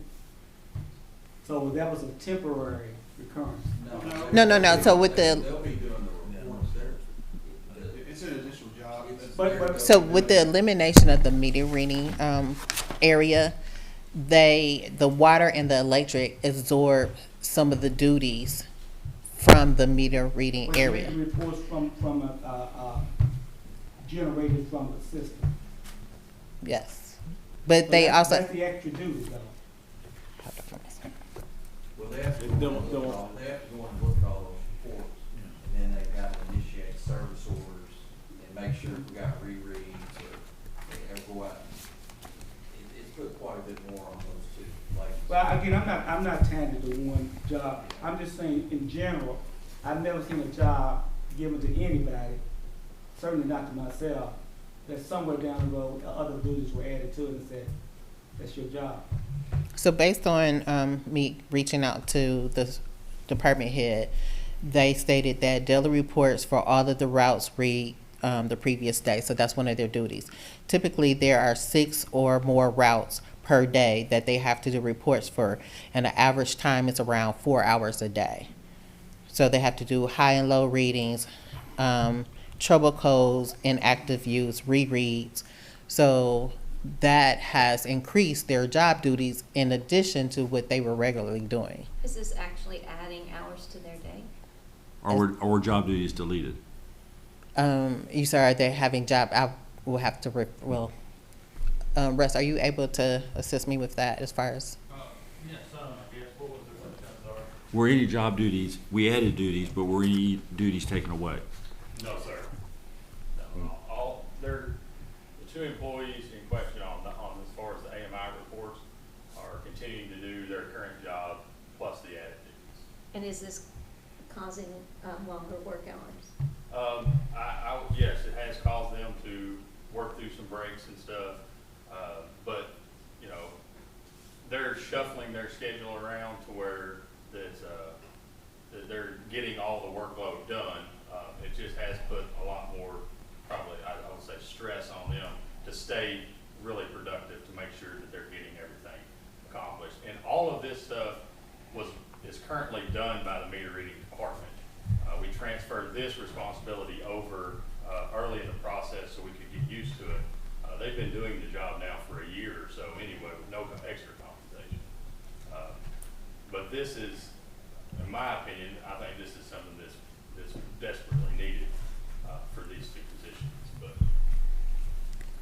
But Steve, I was wondering, are there some of these changes that are so minor that we could just sort of maybe separate them out, and then a few of the larger ones? I don't have any particular problem with any particular thing. Okay. It's the general overall theme of what I we're got you. doing. Yeah. If you look, I sent y'all the sheet the last time. Yeah. If you look at those grades of the last 3 years, they move, they below midpoint, they get a midpoint raise in next budget, and they get the cost of living rate. Every one of those have materialized in plus 20% pay raises. Yeah. And all I'm saying is, let's stop and take a look at that.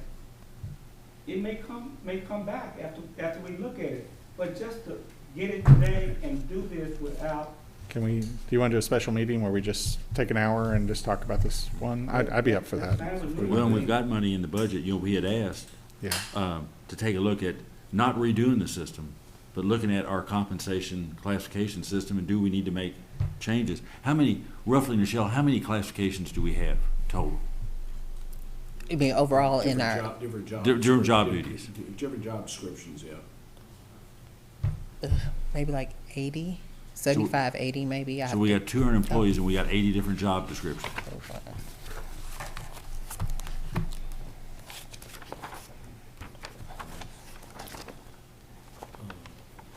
Well, she's looking, so, okay, so what's the status of a, different consultant looking at this and advising us? Is that in the works? Have we put anything out yet?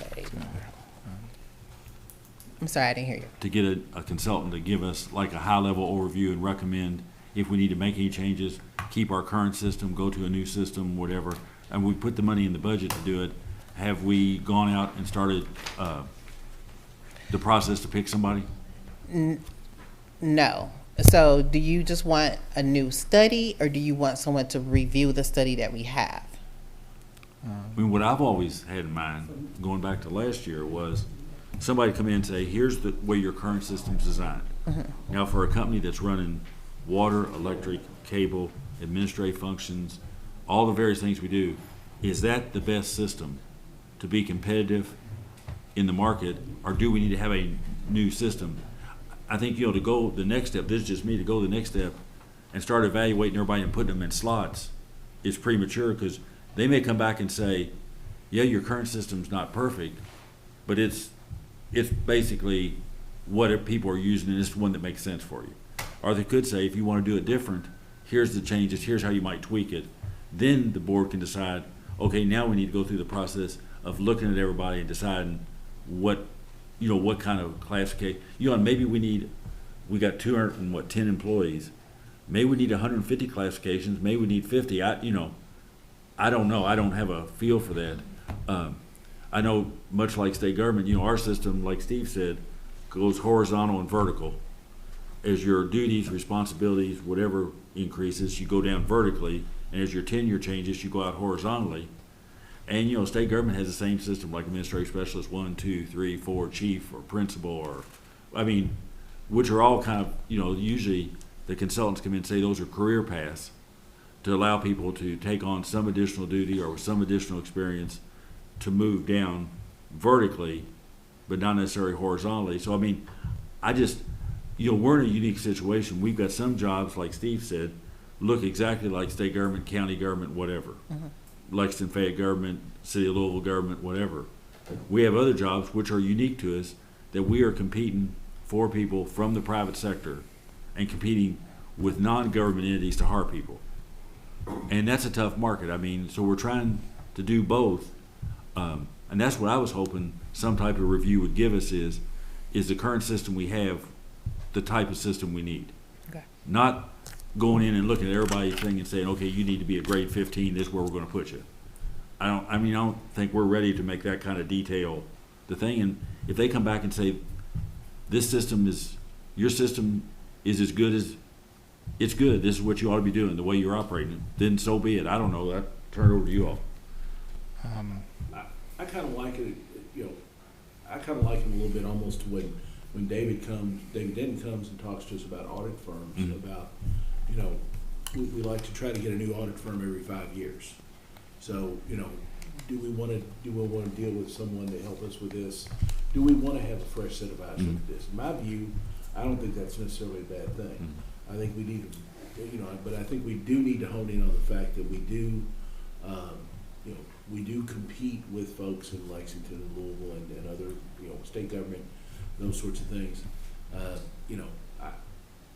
don't know. I don't know what the pleasure of the board is. I don't understand. Well, let me clarify the jobs that I was talking about is that deal with state government that are relatively the same type of administrative, some of those. I know we have a unique job here that we have to compete for. I've always been for that, and you know, the lineman was one that I've never have said a thing against giving those guys, those women, raise those specialized positions.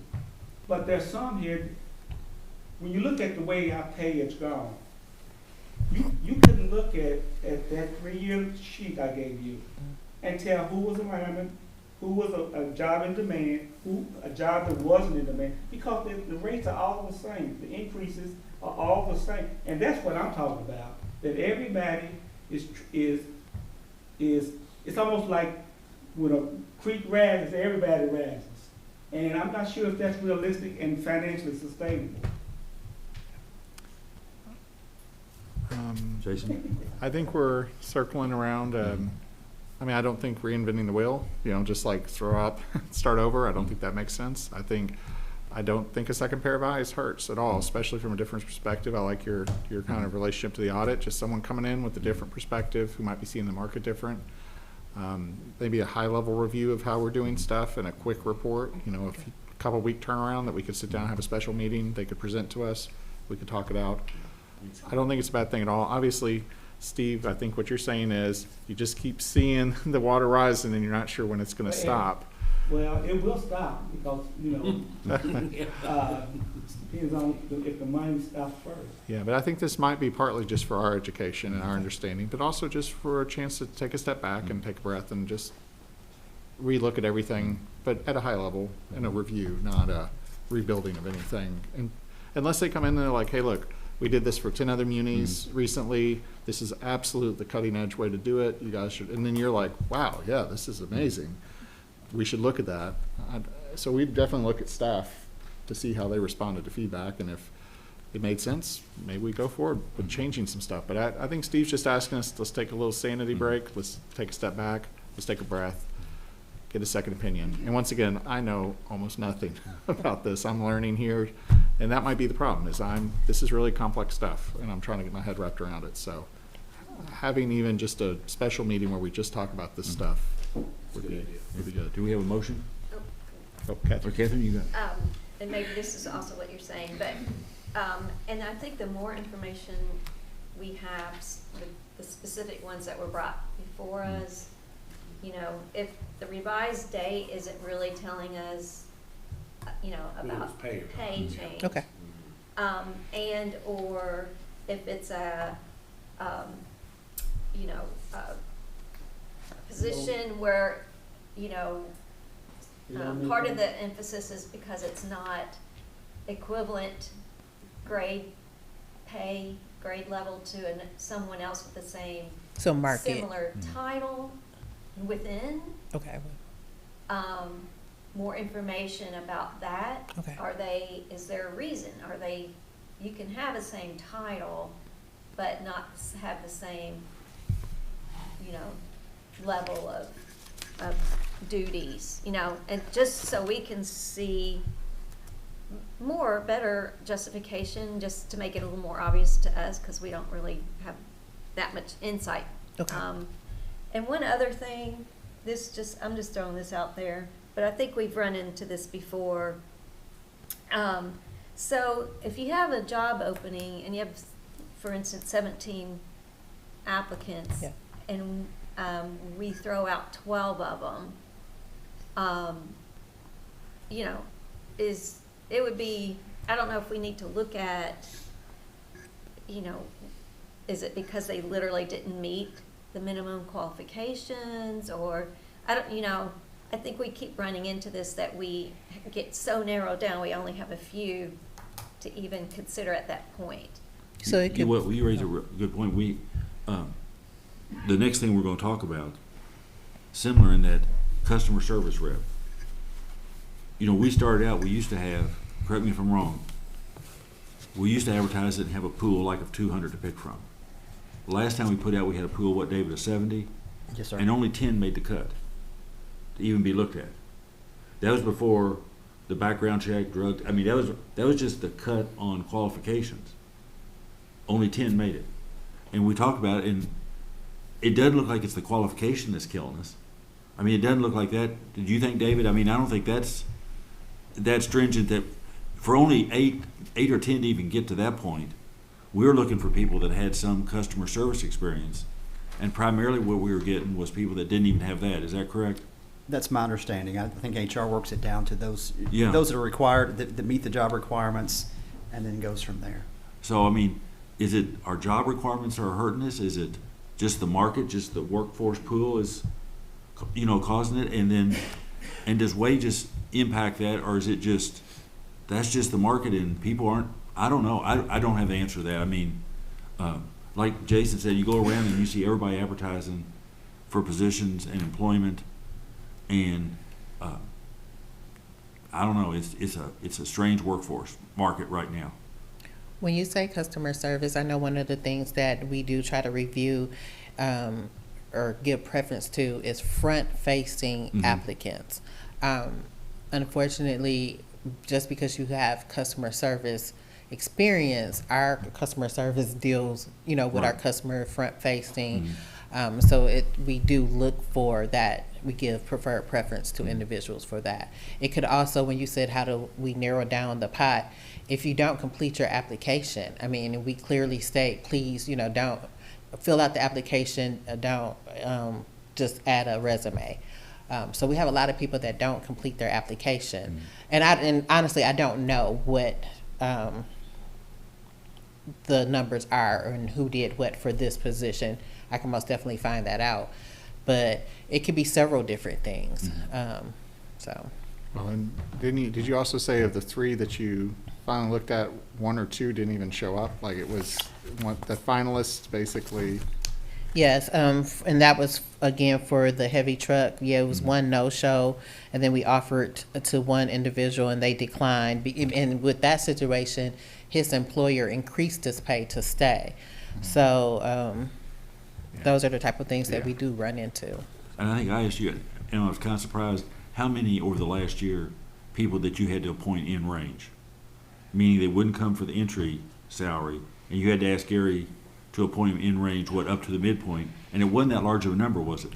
No, I think, and even, I honestly don't remember that number. It wasn't large though. Yeah. And even when we did, I think we had a candidate that still said no, they refused, they declined the offer as well. I just think that we're in the weirdest labor market maybe of our life. I mean, everybody talks about 100% employment. This is maybe what it looks like. It's tough. Michelle, thank you. Please don't consider any of this criticism. We understand the amazing work you do. It's just, I think Steve is feeling uncomfortable, and that's good. I mean, it's good. I'm glad you're speaking this, and I fully support us doing a special meeting around this. I fully support us getting some second pair of eyes, just from outside, completely different perspective, and then let's sit down and have a full conversation about this. And I think we belong to SHRAM, right? The Sure. Society of Human Sure. Resource Professionals. Yes. And I don't know that the board's got any preference whatsoever. I mean, there's hundreds of members of SHRAM, I guess. And I mean, I'm sure there's good people out there. I mean, I know there's some big firms, but I'm sure there's some smaller shops too. I mean, I know the organization, I don't know their resources. I mean. Okay. I guess the question I have is there any urgency to, before the special meeting, establishing the new position? The director of electric. Can that wait until if you feel like that's more urgent, I that's certainly hope you would do, but because right now the people report when, and he's gone August 1st before that. I have no problem voting on that separately. I mean, if we can come to what everybody's comfortable with. So why don't we do this? If it's okay with everybody else, can I go ahead and would you accept the motion to accept? And I'm gonna throw the other question out here too, based on what Steve said. I'm gonna ask this if anybody wants it. Do we want to amend the education requirement to keep what we've got right there and add on a college degree with maybe slightly less experience? That substitutes on a year-for-year basis. That substitutes, like 5 years and 3 years of experience instead of 10 and 5. I like that. Event, this is your world. Can you advise us if we were to build in an equivalency, what do you think would be fair? Like 10 years on hand, 12 years on hand, college education knocks off those years? Well, let me, Yeah, I don't know, but it would change the grade of the right, that's what I was position. gonna It'd say. totally change If you everything. lower, just depending, if you lower the You'll have to go education, back and redo it. that's one of the factors that affects the grade. So I can make some revisions, and Wait, sorry. Right now, I consider the education low. If we were to increase it, that's what would change the grade up? Is what you're it saying? could. Well, So and it's what's a total requirements right now? combination between experience and grade, I'm sorry. What's total experience now, or what's the total requirement now for the job? High school, 10 years and 5 years of management. So would it change the grade if instead of, you kept the 10, or somebody with a degree or degree in engineering +5 or +3 substitute, so you still come out to a net 10? Does that change the grade? I'm not for sure because I use DB compensation, which is like a software Mhm. that helps compute that. But I can make those changes and let the board see what it comes out to be. Is the grade where you think it needs to be to recruit and retain people? Forgetting all the formulas and all the various things. In the real world of hiring, recruiting, and retaining someone, is the grade where it needs to be? Yes. I think so, yes. Okay. Well, could we vote as a board to Yeah. give her the flexibility? I mean, we don't want to slow you down here. We just, I think, as Steve is saying, we just want to build in a college education as an equivalent, because I think, sorry, I wasn't able to read the whole description. What you're saying is that you could have a college education and then you have to have that experience on top of it? Yes, So those are that- two different factors, yes. Okay, but right now, the college education does not reduce the amount of, It doesn't No. require it at all. There's no college. Yeah, If you have college, option. there's still no. It doesn't help All it says you. right now is high school, 10 years of experience or related experience and 5 years of management. see, I guess that's where I am, like, I'm pushing with Steve now, is like, if I was to come out of high school and then work my way up, that's definitely a track and that works great. But if someone was to then take the time to go educate themselves for 5 years, get an engineering degree, and then start working their way up, they're 5 years behind that person, and they may be more qualified in some areas, so Well, it's almost like a penalty. Tell you what, let's, you know, if since this is where we are with the director of water, I mean, I don't, you know, I threw it out there. I wasn't talking about what I was talking about exactly. Okay, I understand. But what I'm saying is, that this is the same thing as for director of water too, so, I mean, I'd really like to adopt this pay change or position tonight. Yeah. And, I'll be honest with you, I think we go ahead and, there's a part of me that says, I really don't care what the software says. I mean, if we think this is gonna get us the people, then I think we change the education requirements and keep the same grade it's already at. I wonder if the motion was to defer everything till we can get this other review, and for the director of electric to say that we're approving that one and basically retain the experience requirement, but direct you to include in there a substitution clause that if you have a degree in a related field, that would count year for year against the 10 years. Yeah. I mean, that would be. If we're gonna do that, I would just go ahead and, I just am about to go ahead and approve it the way it is. I think we're getting down in the weeds on some of this. Can we approve this now and And then revise it revise it later, later? Yes. But also, I personally think John nailed it. A perfect little sentence right behind it. I've seen that in job descriptions before, where they just give you credit for that college I mean, education. state government, and by Yeah. no means do I want to say state government system is good. Believe me, it's. Yeah. But almost every state government job has a college requirement at certain levels, and/or a substitution clause going the other way. Right. You know, like it requires a degree, but 4 years But of if you've related got experience more- if you've got more substitutes. experience, you can That substitute. counts and replace that, or Okay. Yeah. So Nichelle, a sentence like that, I think that may cover all our bases. Steve, does that make you feel a little bit better? Maybe not. I'm okay with whatever we do. I mean, where I vote is irrelevant. My whole thing here, you all, is that I'm looking long-term at the organization, not just right now. And that long-term, it's gonna be a world, as you have talked about, it's an international world. Yeah. And you have to upgrade, if you will, if I can use that word in a respectful way, your entry-level qualifications to stay in the international world. And so So if we could keep perpetuating that you can just do this like this, then we will be just where we are right now. So every one of these positions in here, in any way that they can be upgraded, they should be upgraded. So I mean, this is not personal about people here right now. I'm thinking about the organization 15 years from now, perpetuating these same things what we're doing. So that's where my thought process is, not right now. So it doesn't matter really what we do right now, because. I mean, but it is, I don't know how much of a trend, but I know that people are not doing college. And I personally would like to, in our little way, promote vocational track. I think it's not pushed enough. I think college, not for everyone, and not because they're not capable or anything else. It's just so. So I don't know. I would love to expand upon yours and do also an equivalent, swap out for experience if you have some relevant vocational training. Yeah. Well, I'll tell you what, Steve, if you're okay with this. No, it's not.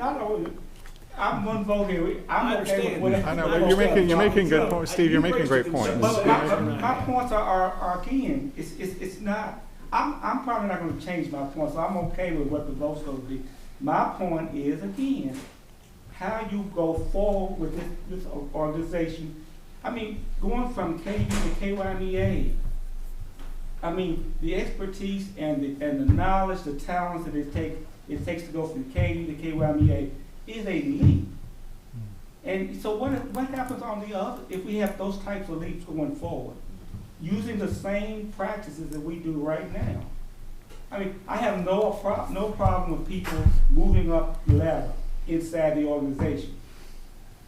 But I've also seen budgets given that has showed a succession to jobs that's already been preordained, if you will. And that mindset is here. So I want to upgrade stuff. And if people here have that, then fine. More power to them. They're very talented people here. But you stay with the status quo of like that language for someone in a highly technical job, then you want to have, Well, I see what's proposed as a compromise for now. Well, that's what I'm saying. I don't have a problem with the compromise. Again, my vote is one vote, and I'm okay with that. I'm okay with your votes. So I'm all right. It's just, that's my stance. So do we have does someone want to offer a motion? I don't want to offer a motion. John, you want to offer a motion? Can I offer the motion and then not vote for it? I mean, yeah, go for it. Absolutely, go ahead, Steve. What was the John? No, I've actually got it written down, so I'll say, I'd like to amend the job description for the Director of Electric Operations to add an alternative educational requirement of a college degree plus 5 years of related experience and 3 years of management experience. Okay. And keep the same grade level at 122. Well, but sorry, that was real close. But what about if they have a associate's degree? Can we say an equivalent years of college? Because five-year engineering would be different than a 4-year bachelor's. So, or if they have a master's degree, that's a whole other angle. So just say equivalent years of college. Right. Okay. Or completed. Okay. Right. Okay, if you don't get Steve, did we just tack that all on? And then that's the motion that then. Sorry, John, you want to take another? John, you want to take another crack at that with me wordsmithing right there for you in real time? Yeah, let me think about this one for a second. Okay. I'd like to put forth alternative educational requirement of a bachelor's degree in 5 years of experience, 3 years of management experience, or an associate's degree with 7 years of experience and 4 years of management experience. Or a 5-year professional degree. No, we're good. I think we're good. Kathy, you got that? Or 10 years, which is the current. Or a PhD. Keep what we've got already. You're on Thin ice, Jason. Sorry, Thin sorry. ice. So we're keeping what we have in here and adding. Bachelor's degree, 5 years experience, 3 years management, or associates, 7 years experience, experience, 4 years management. 4 years management. Okay? And then for the rest of the actions, And then, well, and then, first of all, we need to amend that, make okay. sure. You wanna do that one separate as Yeah, opposed? let's go ahead and do that one first. Okay, so we have a motion on the Director of Electric that John just outlined. Do we have a motion? Do we have a second? Steve? I second it. Okay, we have a motion second. All those in favor say aye. Aye. Those opposed? I'll pass. Adopt, okay. And I would also move that we table the remaining grade changes until a special meeting can be called to answer questions that have been raised by the board. And to direct staff to secure Yes, a consultant, yes. a new At consultant least, yeah, as soon as possible to conduct that review and report back. yes. You got that, Kathy? I got it. Okay, Second. we have a motion second. All those in favor? Aye. Aye. Those opposed? Motion's adopted. All right. You might as well stay. Because this next one,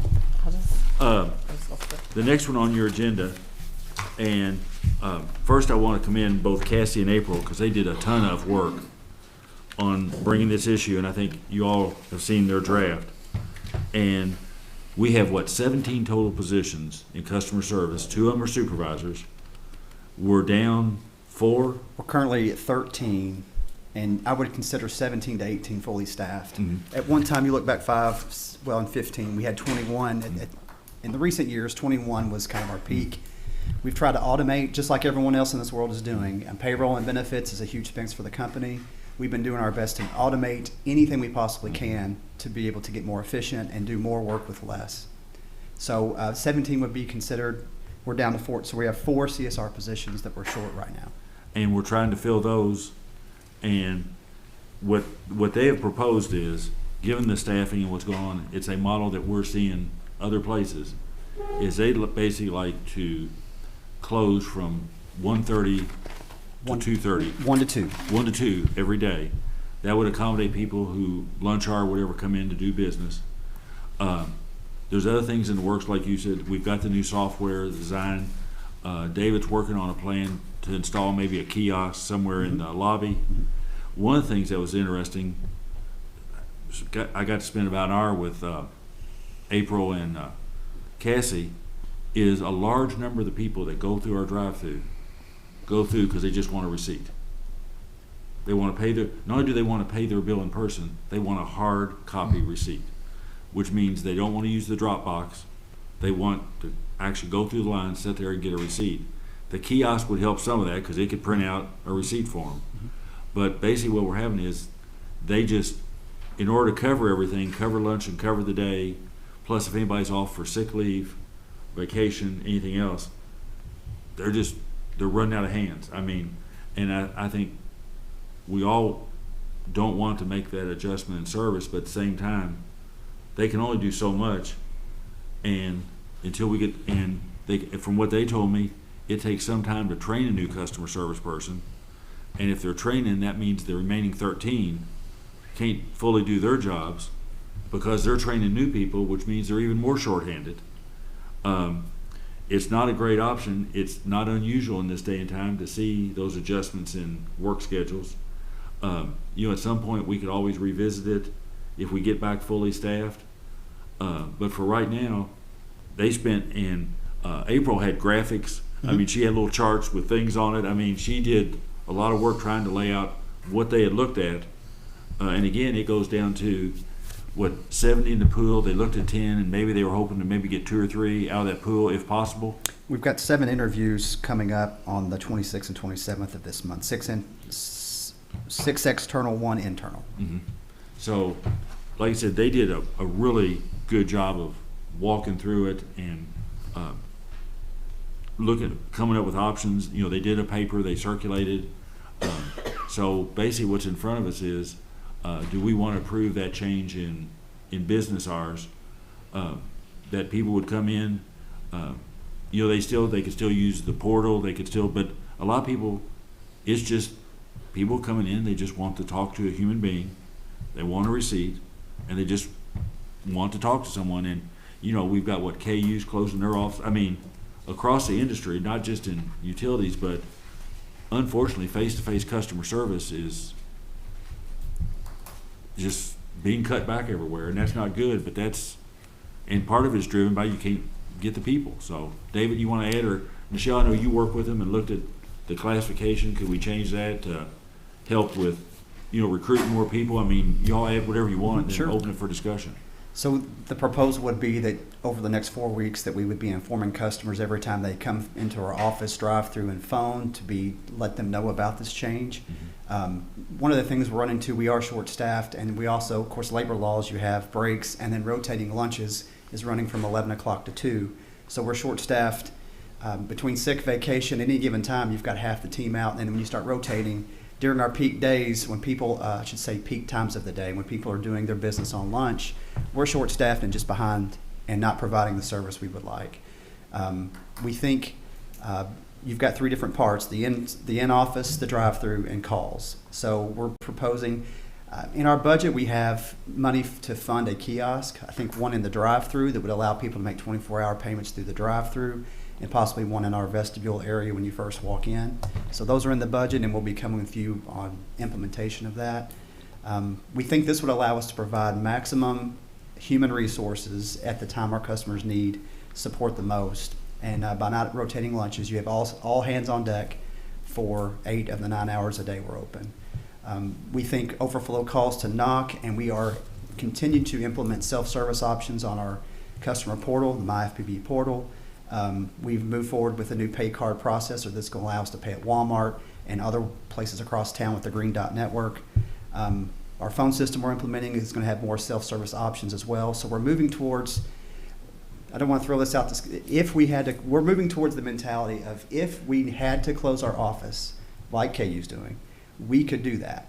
That we have enough automated and self-service options that we could go there. That's not our intent, but that's the plan, is being able to be in this modern world and minimize payroll and benefit costs. So we think if this were to be a complete bomb, then we can pull back and do something else.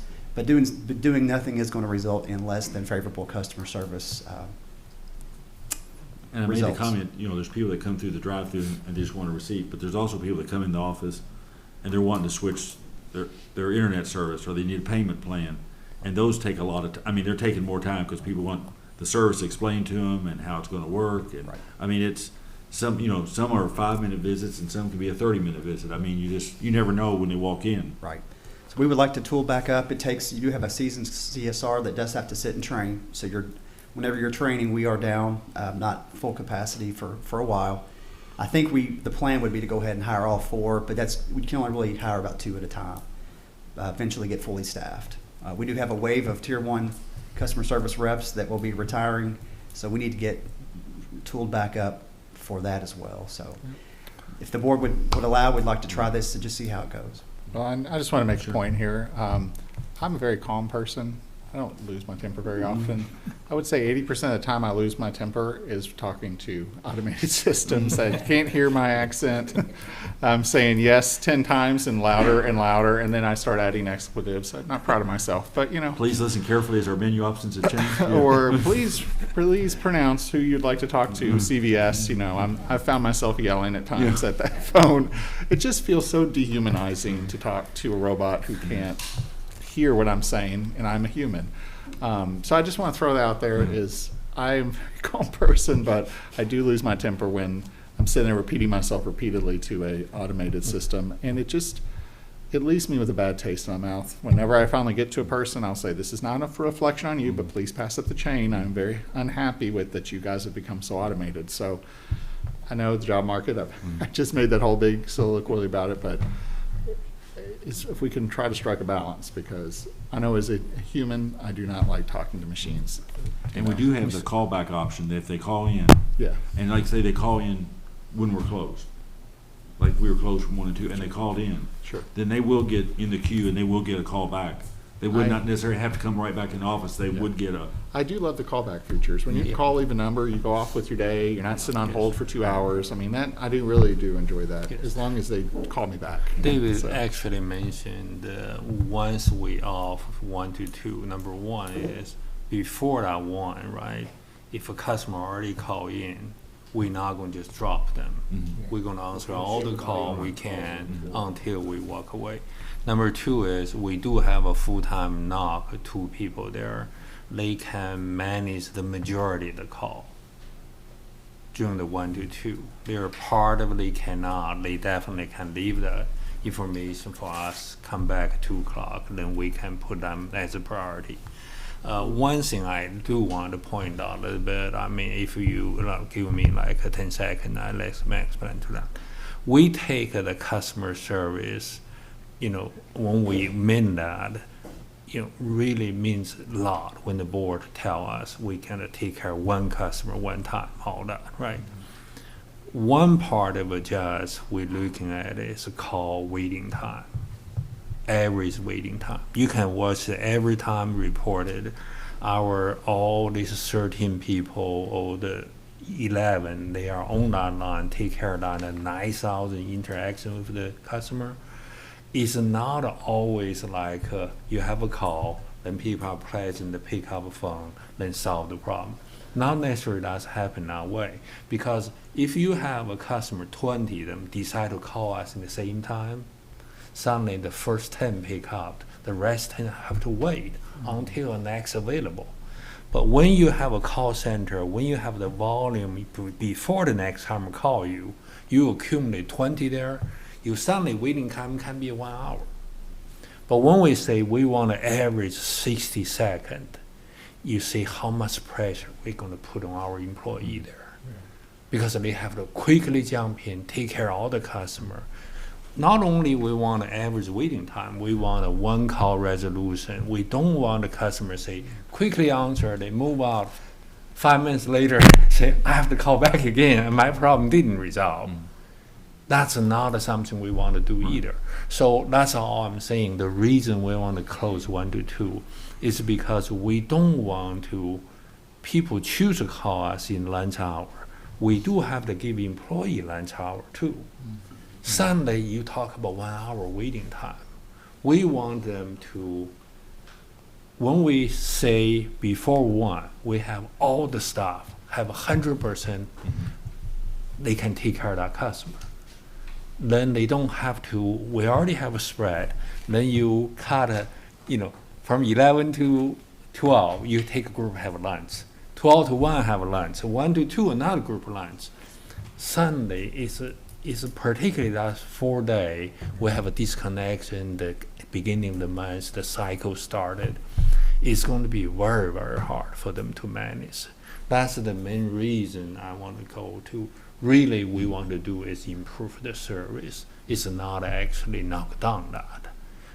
I know it's hard to explain that, but that's the truth behind it. That's why we want to do that. And I appreciate everything you're doing. I just wanted to give that direct feedback, the personal feedback, that I see a lot of people moving to, as you said, we could fully automate and walk away, and sadly, it's just we're not there.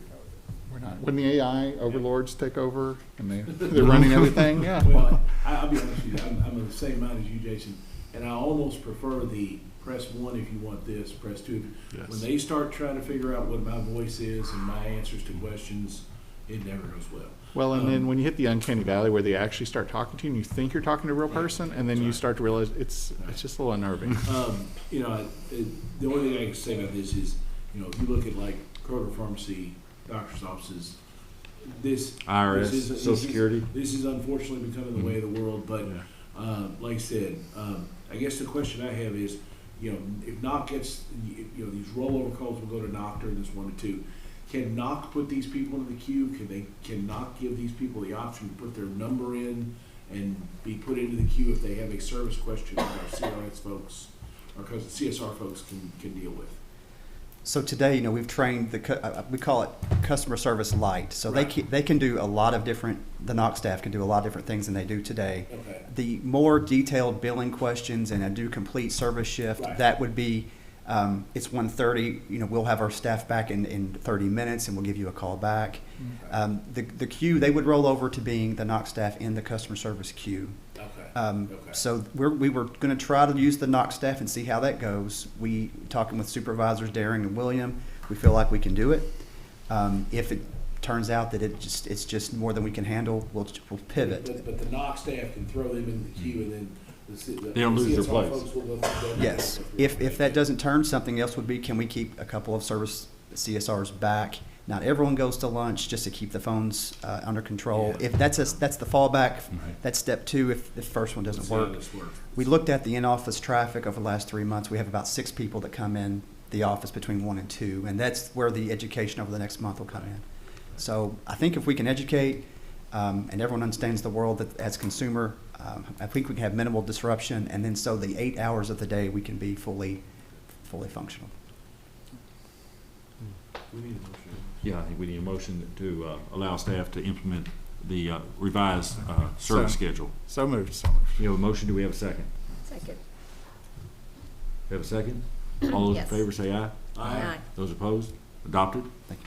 Next is item 4.11, consider appointment of a new alternate director to KYMEA effective August 1st, 2023 to replace Vint Foster, who is retiring. The requirements are provided for in the FPB Board approved June 2015 interlocal cooperation agreement creating KYMEA. As you all know, and Mr. Denton has had to serve in this capacity before. Basically, Gary's our lead person. With Vint retiring, we need someone else to basically back up Gary, to go to the meeting, so forth. Yes. Gary, you want to? Yes, I want to talk a little more. Actually, as you know, all our meeting, actually, David Denton has all of them join the meeting since I come in. Every meeting they are. So they are fully in the loop.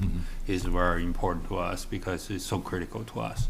But right now, I talked to Wanda quite a bit, see what's alternate number we would like to recommend to the board.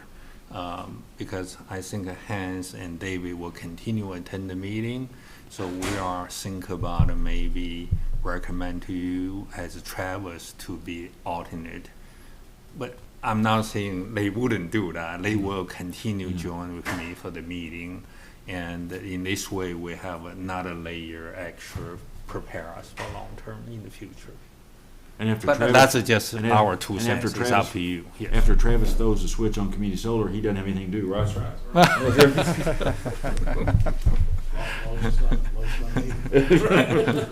So your recommendation is that Travis would be The alternative. the alternate. Today, if that's okay for you. But one part is, I do ask David and Hans will continue join Yeah. with me, attend the meeting. But Yes. but when it comes to it, in terms of actually voting for us, if you weren't there, Yes. only the alternate director can vote. Correct.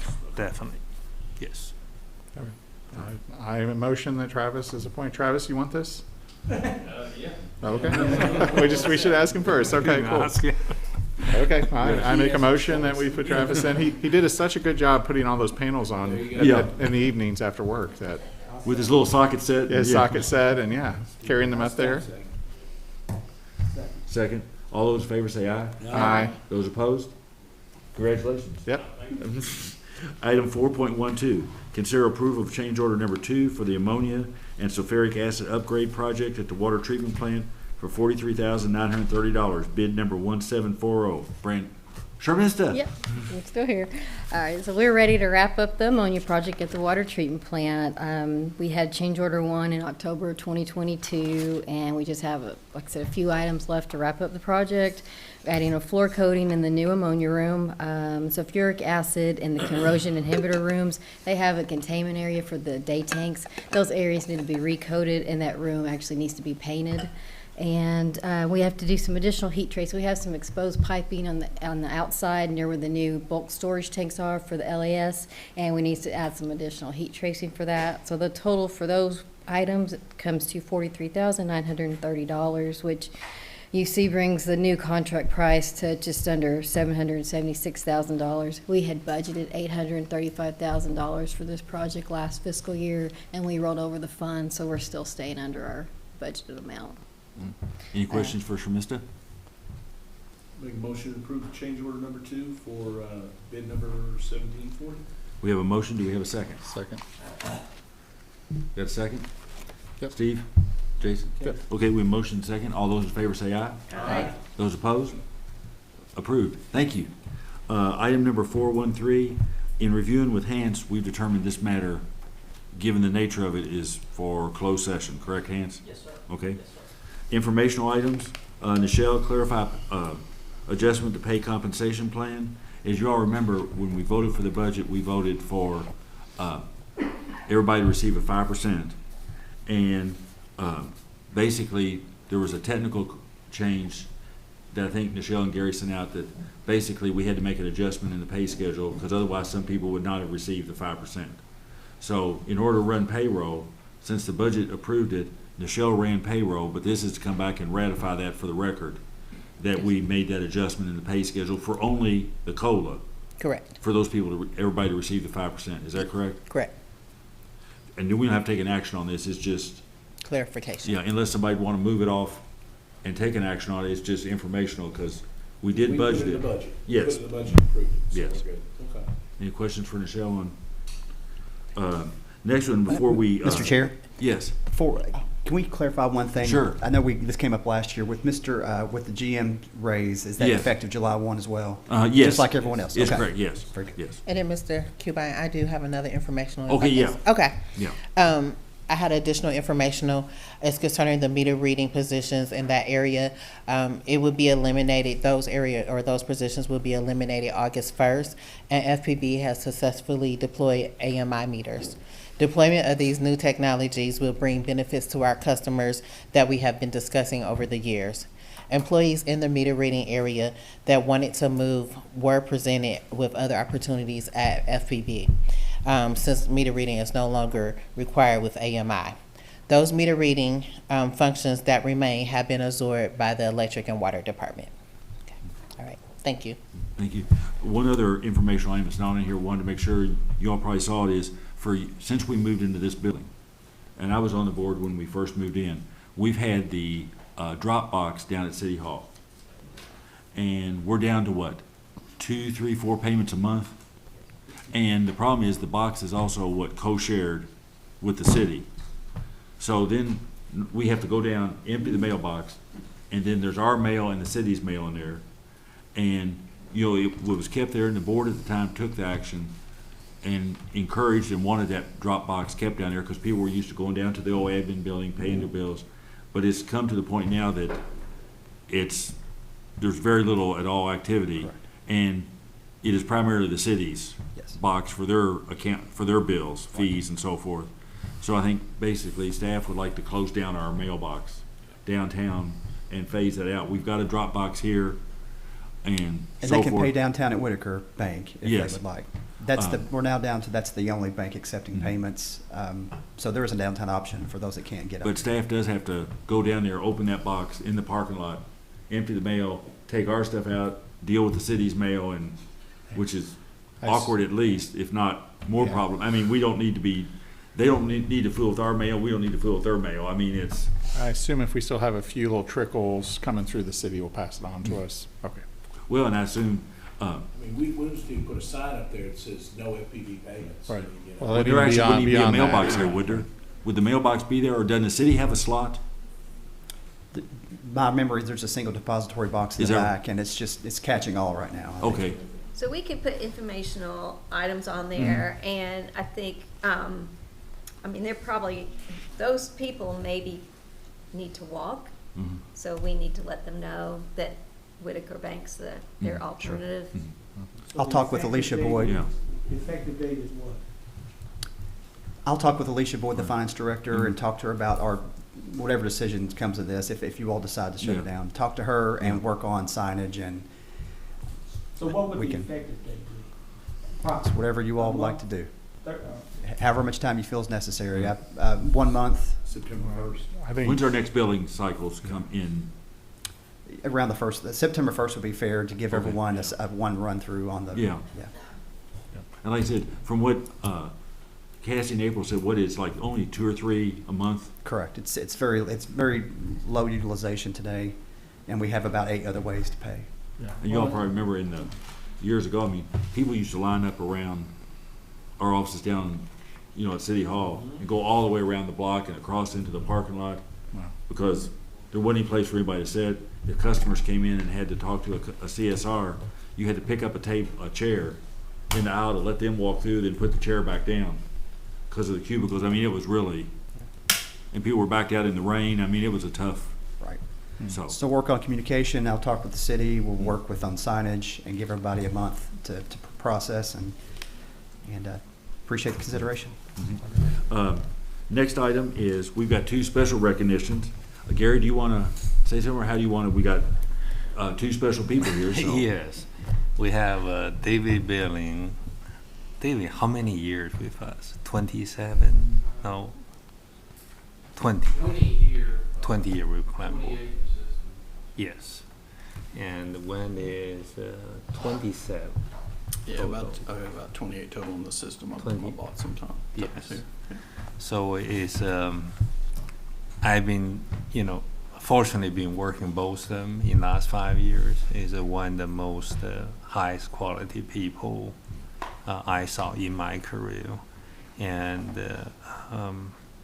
not just them. There's many few retired too. We definitely lost a lot of institutional knowledge in the process.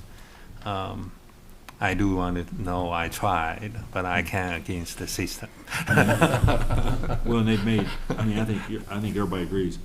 They've made a huge contribution to this community, and in terms of service and quality and reliability, and you don't replace people like that with that kind of experience. I mean, it's.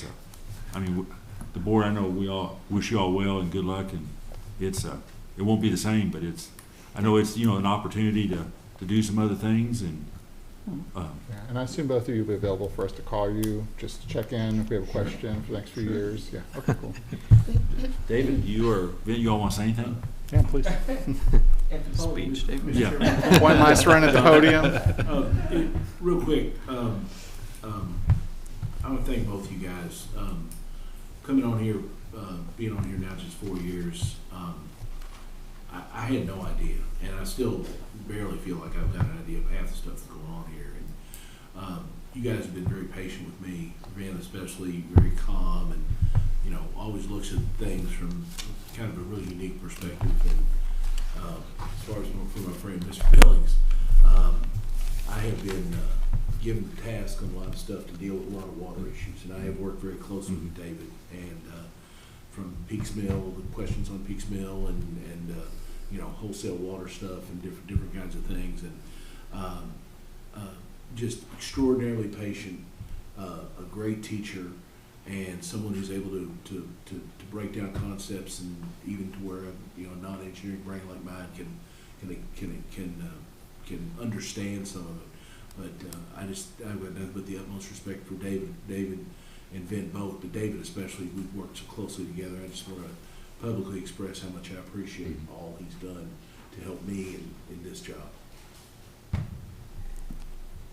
Ben, do you want to say anything? Or? I think I could speak for David and I when I say that we couldn't have been successful here without all the folks that have obviously backed us up. I mean, we've kind of moved to positions where we may be a little more in the forefront than we used to be, but all the people underneath us, all those managers, all those folks out there working the day-to-day jobs, we couldn't do anything without them. So, I want to say thank you to all of them.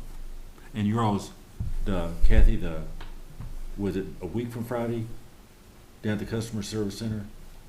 Is it 28. 28th. If you have time, stop by. We'll be really happy for you to join us.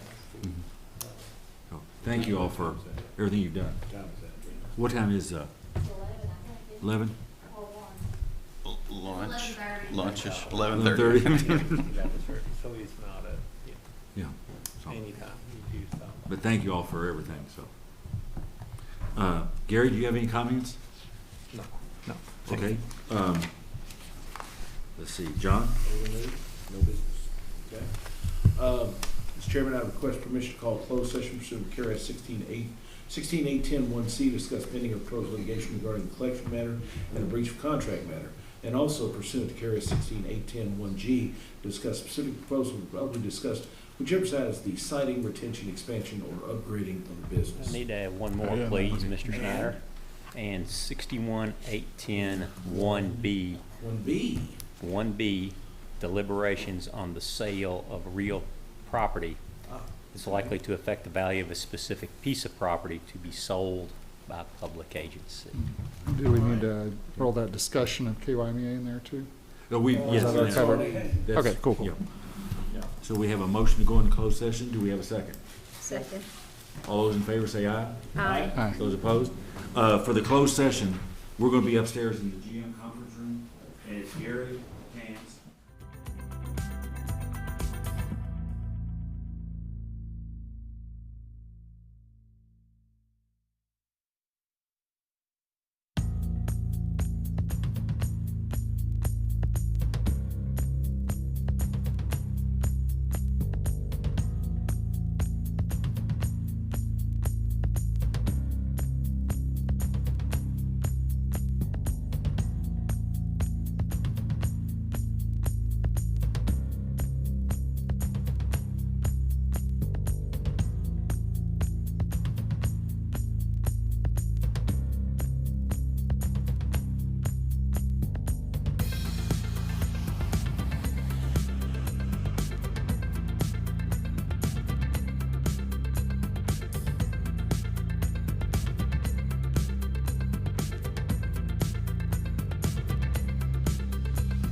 we're coming out of closed. Do I have a motion to come out of closed So session? moved. Do we have a second? Second. We have a motion and a second. All those in favor of coming out of closed session, say aye. Aye. Those opposed? Mr. Snyder? Yes, sir. Mr. Chairman, I'd like to make a motion to direct staff to proceed as directed in the closed session on items 1, 2, 3, and 4 as they were discussed in the closed session. Okay, we have a motion on action to be taken. Do we have a second? Second. We have a second. All those in favor say aye. Aye. Those opposed? Motion carried. Do we have a motion to adjourn? So moved. Do we have a second? Second. We have a motion second. All those in favor of adjournment say aye. Aye. Those opposed? We're adjourned. Okay. Thanks, everyone.